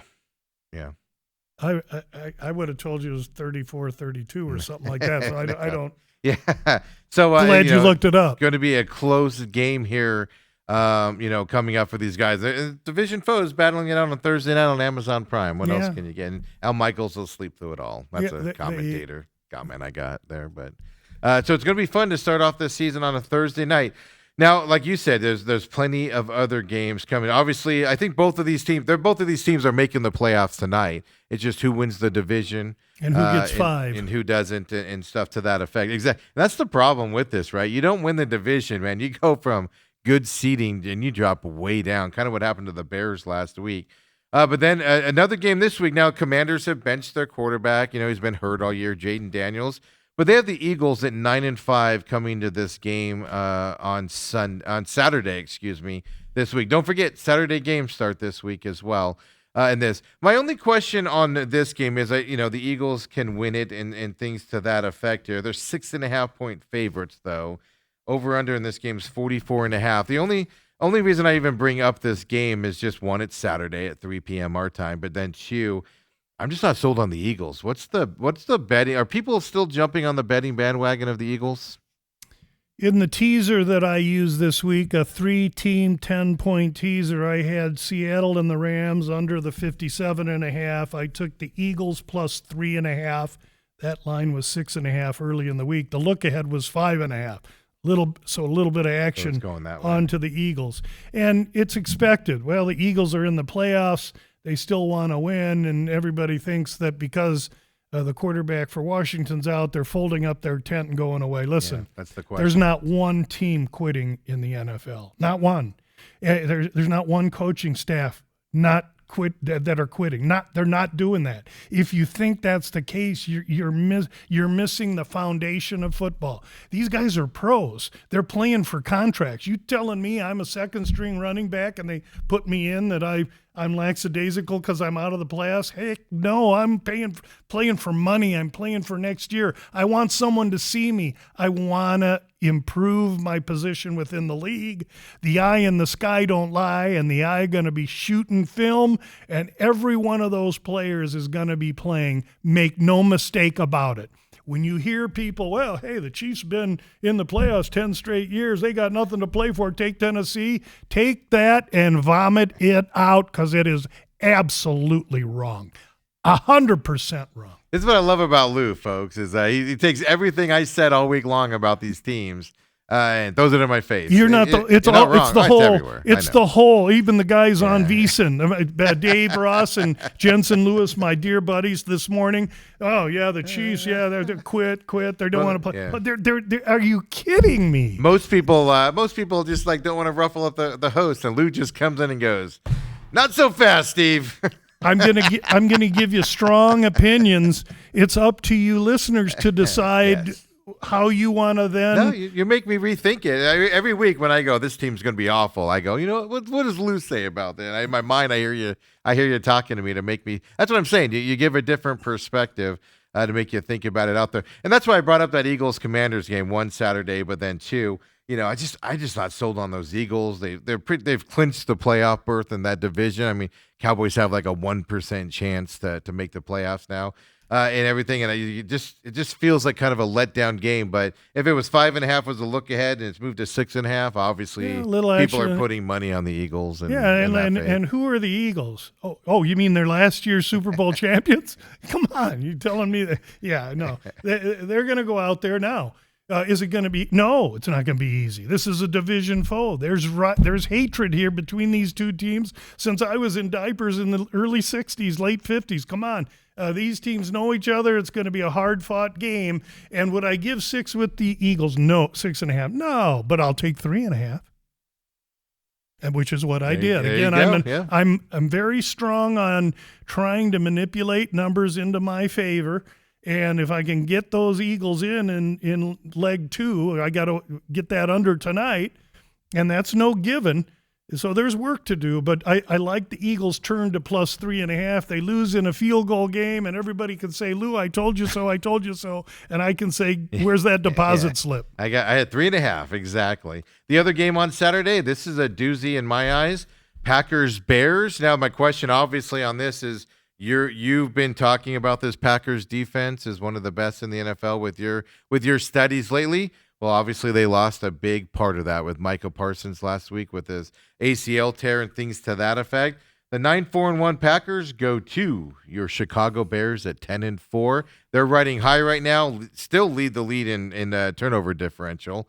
They get those turnovers. But what are the thoughts on the Packers with the Micah Parsons loss? Right now they're favored by 1.5 going into this. Over/under is 46.5 coming into this game. And I think you said that line moved, right? What was the opener on the total? Yeah, I'm seeing Circa pick, Superbook pick. Okay. So I see picks. At Caesars, I see Chicago -1, yet BetMGM has Green Bay -1. Yeah. What does that mean? That FanDuel has means Green make Bay sure you have -1. 2 or 3 places that you're shopping so that you can get the advantage of your particular team. But this look-ahead line was Green Bay 3, 46.5. Okay. The 46.5 part hasn't really changed, which scares me because it's going to be cold and somewhat windy in Chicago. But really, now I get Green Bay. I can find them at a pick instead of having to give 3. That's a huge overreaction. Micah Parsons missing? Yeah, he's a point. All right, not 3. I was wondering on the over-under. The over-under hasn't changed from 46.5. That whether you like it or not, that Packers defense gets worse without Micah Parsons in there. How much worse is the question. Obviously, people don't think it's that big of a worse if it over-under stays at 46.5. Yeah, I think I think they're overlooking weather. I lean to the under there just a touch, but I'm looking at the 11th ranked Chicago offense, a potent offense that's going to match up well with the 13th ranked Green Bay defense. Okay. And they're going to have, again, decades of hatred between these teams. And yet you got the Green Bay 4th ranked offense with the 11th ranked rushing offense. Okay. And they're going against the 22nd ranked Bear defense. And where's the Bears' softest part? The 28th ranked rush D. Green Bay's recipe is to don't worry about Micah Parsons. Run the ball down the Bears' throat all night long. Keep this tight and low scoring, win the game, and get out of here. I believe that's exactly what's going to happen. And it's this is also Packers are a game behind the Chicago Bears in that division. So this is a big game for the Packers. Do you ever, when you look at these games, do you ever wonder, like the Bears, they're new to this position, right? New head coach, even though he was there with Detroit a couple times. But new head coach, quarterback's obviously never been in this position before, playoff atmosphere. Do you worry about that at all coming into these games? And the Packers obviously have a lot of that with Jordan Love in them. Yeah, I mean, on one, no, they're trying hard, but yes, you got a quarterback's never been there before, and yet the kid on the other side's got playoff experience, and so there is a mismatch there. A coaching mismatch, I wouldn't say mismatch, but surely the edge is in Green Bay. Really, I also really like to look at against the spread. 9-5 Chicago, 6-8 Green Bay leads me to think they might want to even that out a little bit. However, here is the thing. Anyone that can predict turnovers will find out who the winner of this game is. Chicago's net turnovers plus 20 on the season. Green Bay plus 3. So if that holds, it's going to be tough on Green Bay. So if the turnover is even, meaning each guy has each team has -1, I really think this is a good spot for Green Bay. Yeah, I mean, the turnovers are there's no secret Huge. to the Bears defense. The turnovers are what have kept them in games and won a lot of games for them, getting multiple in a game. So those are the Saturday games. That's going to look, it's rare the NFL gives us these types of matchups. Like I said, Eagles, Commanders, take it or leave it, but definitely that Packers-Bear game, tonight's game as well. So when we come back here, let's get into these Sunday games as well, because, I mean, we got another one, Buccaneers-Panthers, 2 7-7 teams battling for their division lead. Who would have said that to begin the season coming up here? And then some quarterback stuff that maybe we can find some way to play some of these games with quarterback situations. Come on back, folks. The main event.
We're back here.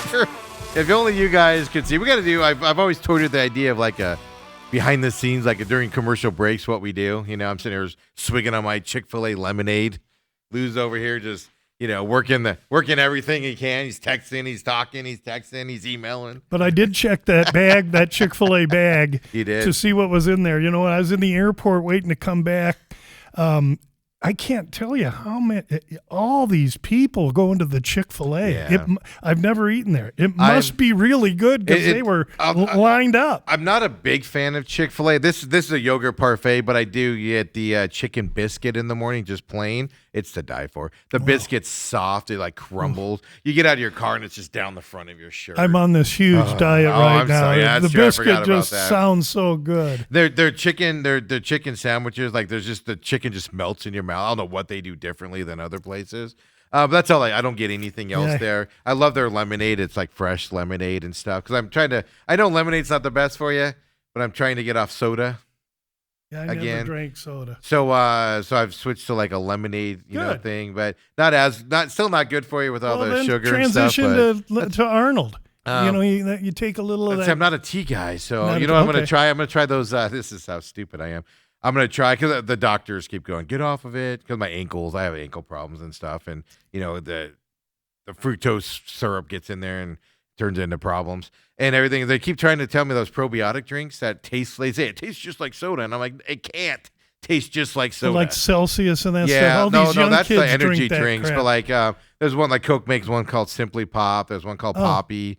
They're just like they're flavored water, basically, kind of a deal. And they're like, oh, it tastes just like. And I'm like, there's no way it tastes just like soda. Water, meat, and vegetables is all I've eaten since like November 19th. In Omaha, on we this went diet. we went to pizza. Everybody ate pizza. I had one piece and a big salad. However, I did cheat. There's a joint in Omaha called Broncos. I'm telling you, it's the best gut-busting burgers ever. Right up there with Lucky Boy on 16th Street and Osborne here in Phoenix. And I did do one double cheese. I had to. I couldn't get to Omaha and not do it. But did you put lettuce on there? That's like a salad. On the burger? Yeah. No. They make a double cheeseburger, and they make them with onions, and I can't eat onions. So I order it double cheese, no onions, so Yeah. they have to make it fresh right there. So I was piping hot. That's when the I- key. You always order the little treat for you guys at fast food places. I don't eat at too many fast food places other than like a breakfast thing. But I always order a little bit different on the menu, so they have to make it fresh for you. Bingo. That's the secret when you go places. Yes. is, without something, and they have to cook it differently. But, it's fun getting old, isn't it, Lou?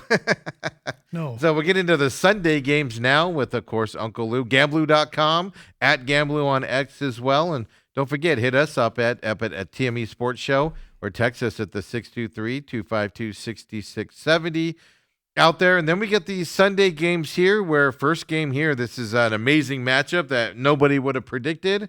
Buccaneers-Panthers is the first one I want to bring up here. Last time we saw the Buccaneers, that was last Thursday night. And their head coach, they lost another game, 6 of 8 or something. And their head coach lost his mind on the press conference. I've read since then that he might have lost the locker room with his little antics last Thursday. That's a little side stuff there.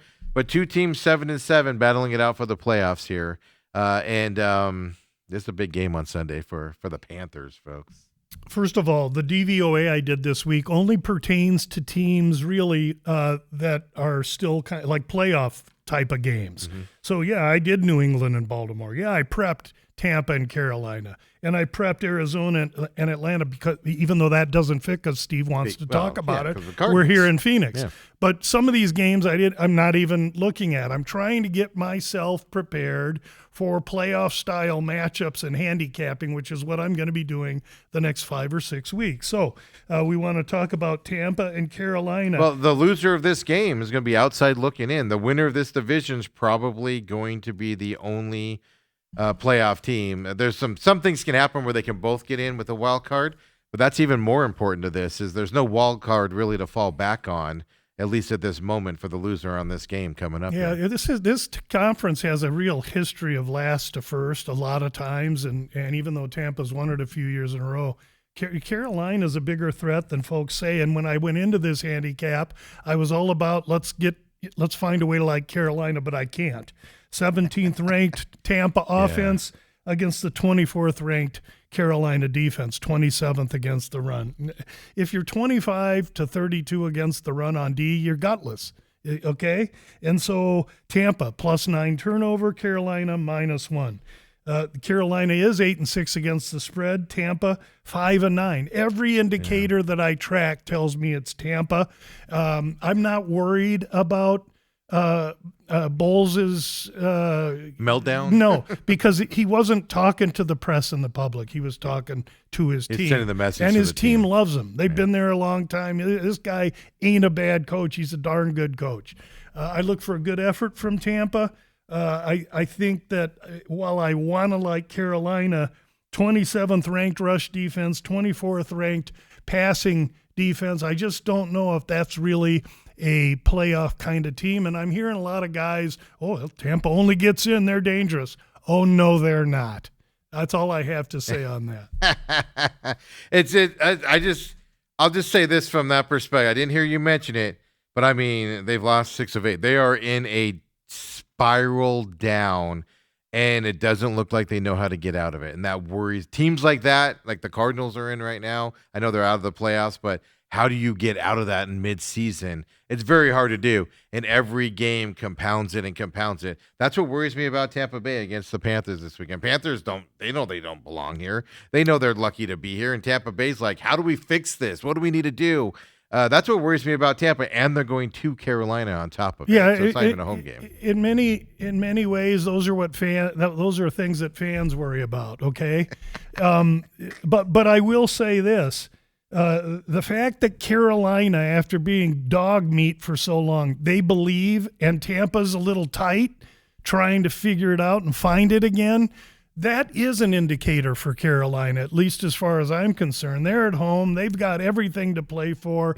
Yeah. So there's a lot of positive mojo in Carolina. If they could just find a way to get a little bit of a lead, maybe get a turnover, this thing could go their way.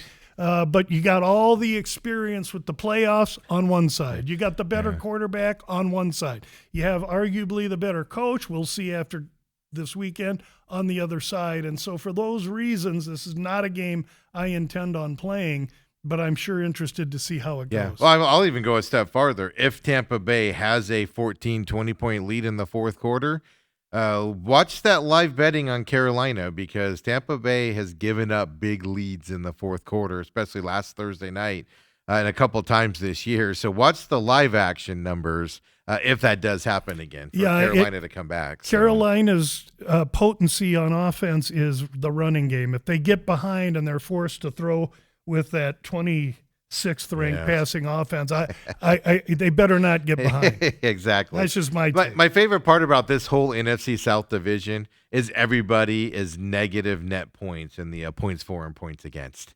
This division. That's like when you said that everybody's like, "Oh, Tampa gets in, they're a threat." No, they're awful. I don't think they are. You're 2 years behind. 2 years ago they beat Philly. Yeah. Last year they did decent. This year, no.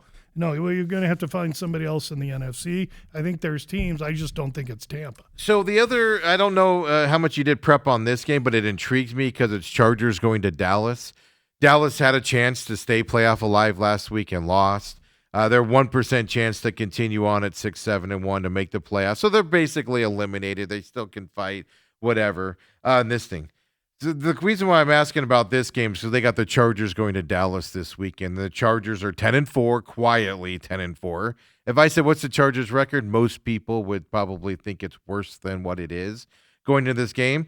Is this a game you can look at to where the Cowboys can stick their heads up and beat the Chargers in this game with the numbers the way they are? Yeah, again, no quit in Dallas. They're playing. That offense is potent. The problem is it's a bad matchup for them. Dallas is 8th ranked offense, and they're good. They can pass too, 9th. but it's going up against the 9th-ranked LA Chargers defense. The Chargers specialize in pass defense, whereas their softness is running. So we may see Dallas run on them a little bit. Meanwhile, the Chargers offense is where they really have their challenges, have had some injuries on the offensive line, just got a running back back. Yeah. But you know what the elixir is for a really sluggish, slow offense can't find themselves, groping around at night. A bad defense? A terrible defense. The Cowboys defense, if you want to be specific. Cowboys defense. They're a perfect elixir. I think this has a chance to be competitive. If the Chargers can keep this thing low scoring, I think they got a great shot. Now, this total went from 47.5 to 49.5. That's not a good Charger indicator. Yeah, that tells you that people are expecting Cowboys to go running. Well, the other side of it, that's why I brought up this game. I was shocked to see Cowboys 2.5-point favorites coming into this game, which would make sense if the line has moved, if the over total has moved up 2.5 points. That would make sense because people are thinking the Cowboys are going to put up a ton of points coming to this game, and the Chargers I don't think can get into a shootout against the Cowboys. So that's just an intriguing side of that game coming up here this weekend. Then you got, I asked about this earlier. I know it's nothing playoff bound here, anything to that effect, but Chiefs-Titans here, right? Chiefs eliminated, no Patrick Mahomes. Gardner Minshew getting the start here in Kansas City this week. Titans are what they are. They have 2 wins on the season. Struggling team, interim head coach, rookie quarterback. But do you get to worry at all on the psyche of the Chiefs being eliminated from the playoffs? Not having their star quarterback, what could happen there? You say guys don't quit. I'll say sometimes guys make business decisions at this point in the season and stuff to that effect. There's something you can find here. Chiefs right now are 3-point favorites. Over-under is only 37.5 going into this game. The only guy made a business decision here might be Kelsey because he talked in an interview, the Chiefs this, the Chiefs that, Mahomes this, Mahomes that. But what about Noah Gray? One of the best second-string tight ends. You think he's going to quit? Get the heck out of here. This is a really solid Chief team. This is a really solid coached team. There's no quit in this team. They were 10.5 with Mahomes. Now they're 3, and everybody all of a sudden loves Tennessee, who can't find their own rear end with 2 hands much? And an Indian guide. It moved that much. Mahomes is 6-7 points to the. I got no problem with the line. I got problems with people thinking that Tennessee's live because they know the Chiefs have quit because get out of here. This is the easiest game on the board. Chiefs all day long.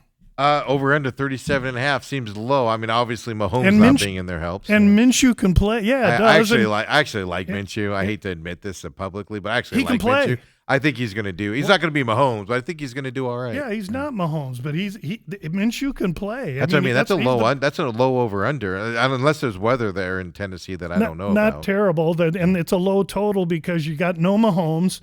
You got a Chief offense kind of struggling anyway, and Tennessee is putrid on offense. So none of that scares me, except I know I can get the Chiefs, and I'm going to sit back and be quiet and let all the experts tell everybody how live Tennessee is. And then by the time Sunday comes, if you can get that 2.5, number 1, take it. Then number 2, go to church and give thanks. Next up, again, non-playoff implications, but I played the clips when you were first getting in here about Zach Taylor, Joe Burrow and the quarterback situation there. I've come to the conclusion Joe Burrow is tired of Zach Taylor, and I think that's going to be the move in the offseason. But then you got the Dolphins with benching Tua as well this weekend in this game. No playoff implications here. 4-10 Bengals, 6-8 Dolphins, but there's a lot of question marks around both of these teams coming into this game, and I just had the numbers here I was looking at, and I can't find them now, of course. 4.5-point favorites for the Bengals coming to this, over under 47.5.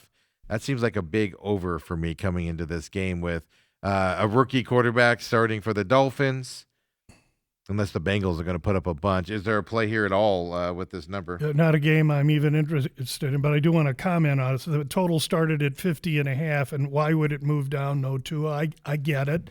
You're looking at Miami that just coming off a Monday Night Football game, short week, advantage Cincinnati. Cincinnati's got the stars. Burrow's still a pro. If he doesn't want to be there next year, you think he's going to go out there and lay an egg? Yeah, he's going to be all right. Come He's gonna on, do good. man. Yeah, And you got yeah. Jamar Chase and T. Higgins, hopefully, is back from concussion. I hate the fact that you got to give so many points with Cincy because it was a pick before a week ago in So the it's look moved ahead that line. much. Yeah, it has. So Is that because Tua went out? Tua can't be that many points, can he? I think it's because they see Cincinnati as superior to Yeah. Miami, and again, none of these players have quit on either team. In fact, why would you make a quarterback switch so late? Because the coach hasn't quit for Miami. He's coaching for his job. Yes. Make little mistake about it, people. No one's quit in the NFL this week. And I don't have a handicap on the game except to tell you, set your Swiss watch to the fact that no one's quit. Then we'll go to the local team here. Falcons coming to Phoenix here against the Cardinals. Obviously, no playoff implications for either of these teams. From a fan perspective, Lou, I can tell you, you don't like the word quit, so I'll use a different word on here. Cardinals have faded, and they're definitely making business decisions on the defensive side in terms of tackling. We talked about the tackling situation earlier in the show. Falcons, on the other hand, at 5-9, they're still battling, and Kirk Cousins, as their quarterback, is putting some stuff together. Keeping them competitive in games doesn't mean they win them coming into this game here with the Falcons coming to town. Falcons are 2.5-point favorites, over under 47.5 coming to this game. Bijan Robinson's coming back home, local kid here, well, from Tucson, but local to the area here, coming back home. He's going to have a big fan base there. Anything to look at in this game? Because Hold it a going to second. the Falcons. Bijan Robinson's from Tucson. Yeah, he went to Tucson High School, yeah. I then went to Texas as a university, and then onward. I knew yeah. Texas. How about that old Pueblo? I love Tucson. Okay, so this game. Look ahead line was a pick in 44.5. Now it's 3. I know you see a 2.5 Well, 2.5 in the on one FanDuel. place you look, Yeah. but I'm looking at 10 places, and there's all kinds of 3s That's out weird. there. Too much overreaction. The Cardinals haven't quit. Yeah, you think this guy doesn't tackle and that guy doesn't tackle. Maybe they got – have you seen it good form tackling in the NFL this year? No one tackles well in the NFL. This is all Arizona on the same premise that I'm high on Kansas City. Arizona hasn't quit. They're playing for jobs for next year. Coach is coaching Yes, for his job. absolutely. This is a great spot for Arizona because if a week ago I would have had to take a pick. Now I'm getting 3 points at home. I'll do better yet. Maybe take the 7 and move them up to 10. I think this is a really tight game. One where Atlanta's advantage is their number 7 rush offense faced against the 25 ranked rush defense for Arizona. Atlanta wants to go out there, control the ball, get a lead, and just play ball control. They don't want Kirk Cousins throwing the football very much. Kirk Cousins is the most abused second-string quarterback in the history of the NFL. He's a highly intelligent guy. Yes. In Washington, they pick RG3, and then 2 picks later, they pick Kirk Cousins. He's smart. He's mature. He's professional. He hasn't forgotten how to play. He's totally underrated. I'm all about Kirk Cousins. Yeah, he has those games, Lou, where he throws 5 interceptions and looks like garbage. Yeah, he's not surrounded by a bunch of stalwarts. But that's where the running game's going to come in. I expect to see the Falcons just hand the ball off to their guys and do it. I agree with you. This isn't going to be a blowout game. Cardinals will be in this game. And you, of course, like the Cardinals in terms of the numbers that they got there at 3 at that point. At 2.5, But I think so. if you Shop just- it around and find. Well, everywhere's 3 except for FanDuel. So go any anywhere place else. you're considering a dog in any sport, but most especially football, these games I'm talking about, don't be in a hurry to go take it now. Let's let all the Joes, not the pros, the Joes, get their brains beat in tonight. I think there's some college There's a game. bowl Then game there's a tonight. whole bunch of stuff Saturday. Let them get their brains beat out on that stuff and then go in overreacting on Sunday, and you might get 3.5 Yeah, on the Cardinals. that- I doubt it, but I'd try. You got the college football playoffs on Saturday, 3 games. So people might lose and need to catch up coming up on Sunday as well. Let's get back into the playoff games here now with Jaguars Broncos coming to this one. 12-2 Denver Broncos. Lou's been high on them all season long. Jaguars are 10-4 coming to this, going to Denver. So warm weather, cold city coming up here. It's going to Broncos defense is very physical there. Broncos are 3-point favorites coming to this over under 46.5. Lou, talk to us about this one. Yeah, tight game. Two evenly matched teams, defensively based. Denver tends to play really tight. They want to win 19-17. Make no mistake about it. And this is a 19-17 kind of a game, if you want my opinion. I think it would behoove Denver to lay an egg before the playoffs. They're in an inside track for number one positioning. I know they don't want to lose, but what have they run 10 straight now? Yeah. So this is Jacksonville or bust. And again, that doesn't mean I'm not high on Denver. If Denver finds a way to lose this game, I could see their odds adjust a little bit, and that's when I'll get very involved in aggressive moves, AFC and Super Bowl for Denver. Right now, they're priced too low, but if you got them early in the year at 14-1 when I was touting them and everybody was on Kansas City, you don't have to worry about 3-1 or 2-1. By 11 in a row, we shorted them one. Excuse me, 11 in a row. How dare us. I mean, if Denver goes into the playoffs, a 12 straight or 13 straight, they're ripe. You have to worry about it, They're ripe. But well, they're one game ahead of New England for the best record in the AFC right now. So if they can technically afford to lose one and still get that one seed. But like you said, I don't know, it might be too early. They've clinched. They're the only team that's clinched a playoff spot as well coming into it. So I imagine they would try for that number one seed though, because you want to play in Denver, right, with that weather. That late December, mid-December weather. It could be 63. You want to play in Denver with that altitude. That's the advantage. That's the other side of it as well. So in this game, 3-point favorites for the Broncos here. That'll be a fun, exciting. I just worry about warm weather teams going into those environments. Not that they become weak. Games can go sideways for them. Honestly, Steve, that's legit. That's a legit concern. Cold, you can't get away from. You tell yourself it ain't cold, but it's cold. I remember things hurt more. A million years ago, it was cold when I played, and we'd be out there in short sleeves and such. The key to playing in the cold is to be in condition, break a full sweat before you start to play, and never, for that 3-hour period, never let the sweat go away. So you don't stand there cold. You got 5 layers on, and you continue to sweat and stay warm while you're on the sideline. And then when you go out there, strip all that stuff off. And you don't have to worry about sweating when you're in the heat of battle. And to me, I think it's a real thing. Especially for Miami. We'll see what it is in Jacksonville. I think the biggest thing for Jacksonville is how's Tannehill going to play. Excuse me. Trevor Lawrence. Trevor Lawrence. That's a Same guy. slip there, right? Yeah. Same guy. Well, that's the other side of it. Trevor Lawrence, he's one of those quarterbacks. He's been playing well at the Cardinals games where he was terrible.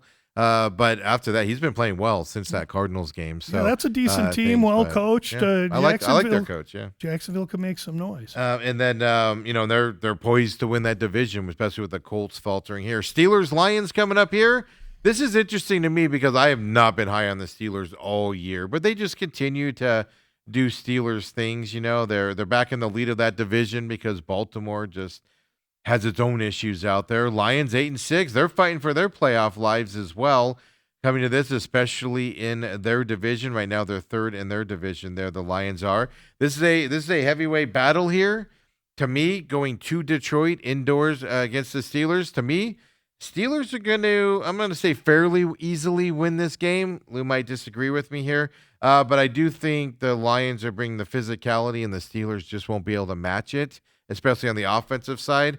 Tell me where I'm wrong here. By the way, the public agrees with me. What scares me because Lions are 6.5-point favorites coming into this. Yeah, they were 6 a week ago. Listen, if the Lions score first, this thing is going to be a barn-burning blowout. Pittsburgh, if I'm a gambling man, I look at Pittsburgh to score first and see what kind of odds I could get there. Because if you can get that, it becomes a game. Because Pittsburgh has belief, but their defense 16th against the run. And what does Detroit do? Well, they run 5th best in the league. They got two strong running backs and a decent O-line. Pittsburgh 11th against the pass, and Detroit can throw it 6th. So you got a 3rd-ranked offense in Detroit. They're balanced 5th against the run, 5th run, 6th pass, and you don't know what's coming. So this is going to be a tall task for Pittsburgh, I think. And I lean to Detroit here again. What I would try and do if you want to get, crazy is maybe take Pittsburgh to score first, because they must get the lead and find a way to try and compete from that position.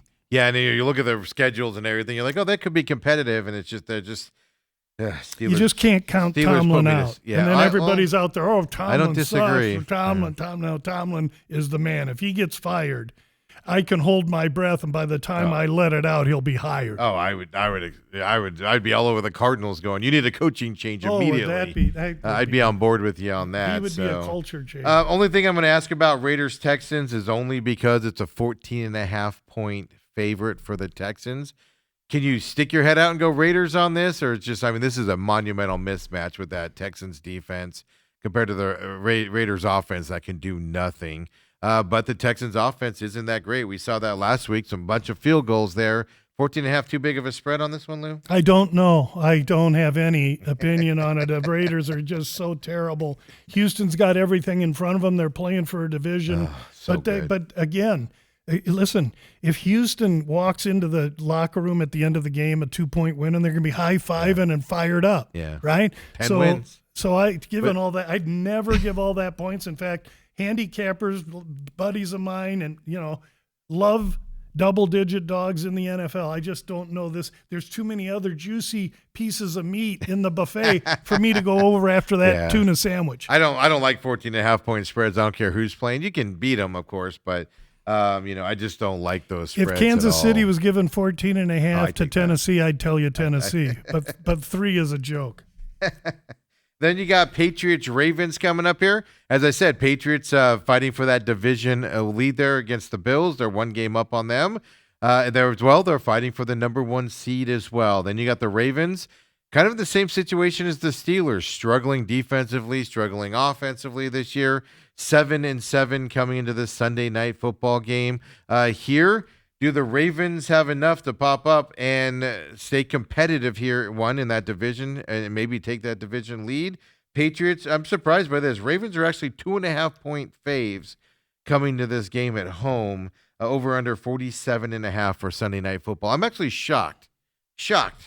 Ravens are the favorite, at least according to FanDuel. I'm not shocked, but I'm pleasant. I'm a little surprised at it. It was 1 Baltimore a week ago. Now it's 3, and it's 3 only based on the fact that New England didn't look so good last week. And for whatever reason, Baltimore's been a team of support all year long. They're 5-9 against the spread. New England 8-5-1. So maybe that leans us to Baltimore a little bit. Turnover ratio, Baltimore -4, New England dead even. I think this is going to be a good, tight, close game. Don't know what to think. Yeah, and it's interesting enough, plus 2.5 for the Patriots, plus 100 as well on that. All the other games, they're both negative numbers, so I find that that's telling you they want you to bet on the Patriots, right? That's telling you that they don't want to give you the 3. I mean, well, they're begging you to take 2.5. Why? Because NFL games land on 3 15.8% of the time. Why would I give 15.8% away? You wouldn't do it in business, and you shouldn't do it in the NFL. Absolutely. Then we got Monday Night Football, 49ers Colts here. I've given up on the Colts' hopes this year to win the division, maybe a playoff run. We'll have to see. Niners fighting, of course, their game back from the Seahawks and Rams, fighting to stay alive in this division and keep it alive here with 3 games left for them. 6.5-point favorite for the Niners. That might actually be low in my eyes here. I'm just really high on the Niners right now. Over under 46.5 though, Lou. 6.5-point dogs for the Colts with Old Man Rivers. Rivers showed me he could play. He went to Seattle and scared the bejeebies out of him. I got no reason to not believe in Indianapolis, especially when you look at the 25th ranked San Francisco defense. This is a great San Francisco team that if they're getting healthy at the right time, and I think they're worth a look at maybe being a little spoiler in the playoffs because they're going to make it. I'm not convinced that that 6.5 I am convinced 6.5 is too much. This is Indy's season in this game. I lean to Indy a little bit here because of the ineptitude of the San Fran D. We'll have to see. This game's in Indianapolis, so there's no excuses for Indy. Yeah. None at all. I'm actually leaning to this side. Phillip Rivers didn't look, I mean, he wasn't great, but he didn't look terrible in his first game. And I think another week, now that he's taken the hits, he's in shape. He didn't show up 3 days before. I just wonder if this might be the week Phillip Rivers might, because Dale says you got one game in you. I'm wondering if this is that week where Phillip Rivers goes out there and just lights it up like old Phillip Rivers for a game. Yeah, he is going to light it up because he's going to hand off to the running back 32 times. Second-ranked Indy rush offense against the 26th-ranked San Fran D. This is all about handing the ball off. This ain't Phillip Rivers' game. This is, I forget the name of the running back. Jonathan Taylor. This is JT and that powerful Indy offense line. And I think Indy in 6.5 at home, boy, they're begging you. Let's wait and see if we can get a 7. Yeah, say wait for that 7. 6, at least on FanDuel, plus 6.5, minus 120. There's not a 7 on the board, so again, that's why we got to kind of wait and see if you can get up there. It may not come. And that's Monday Night Football. Still a lot. So that's Monday Night Football, so watch it. But you might not see that move until Sunday when everybody, like you say, gets their veins breathing. That's right. Sunday night, you start looking at that because that's when everybody else going to be looking at it, and they're going to be deciding what they're going to do. I got to make up from the holiday weekend. That's right. So next week, Lou, you're going to join us Tuesday at 8 o'clock remotely. Well, of course, talk. We got Christmas games coming up this week. Well, it's like I said, in terms of fan perspective, every team's pretty much been eliminated from the playoffs that you're kind of excited to see. But that means we still have NFL Christmas games out there. We'll talk about that next Tuesday. So join us with Lou next Tuesday as well. Lou, go deal with your house stuff, man. You're stressing me out with all that stuff. You know what? It's for me, it's Christmas. That's the focus. Whatever. I mean, I'm living between 2 different locations, and there's people in every city that don't have a place to live. So I'm not going to be anxious about any crap like that. I'm totally focused on what Christmas means, and it means an awful lot to my family and others. Absolutely. So, Lou, we'll talk to you on Tuesday. For everybody else, thank you for joining me today. Dale will be back tomorrow from his little NFL schedule trip. Maybe we'll get some details on what he had to go through. Get a crowbar out. And then everybody else, McCollum on Business coming up at 11. And we'll see you tomorrow, everybody. Have a great Thursday here in the main event.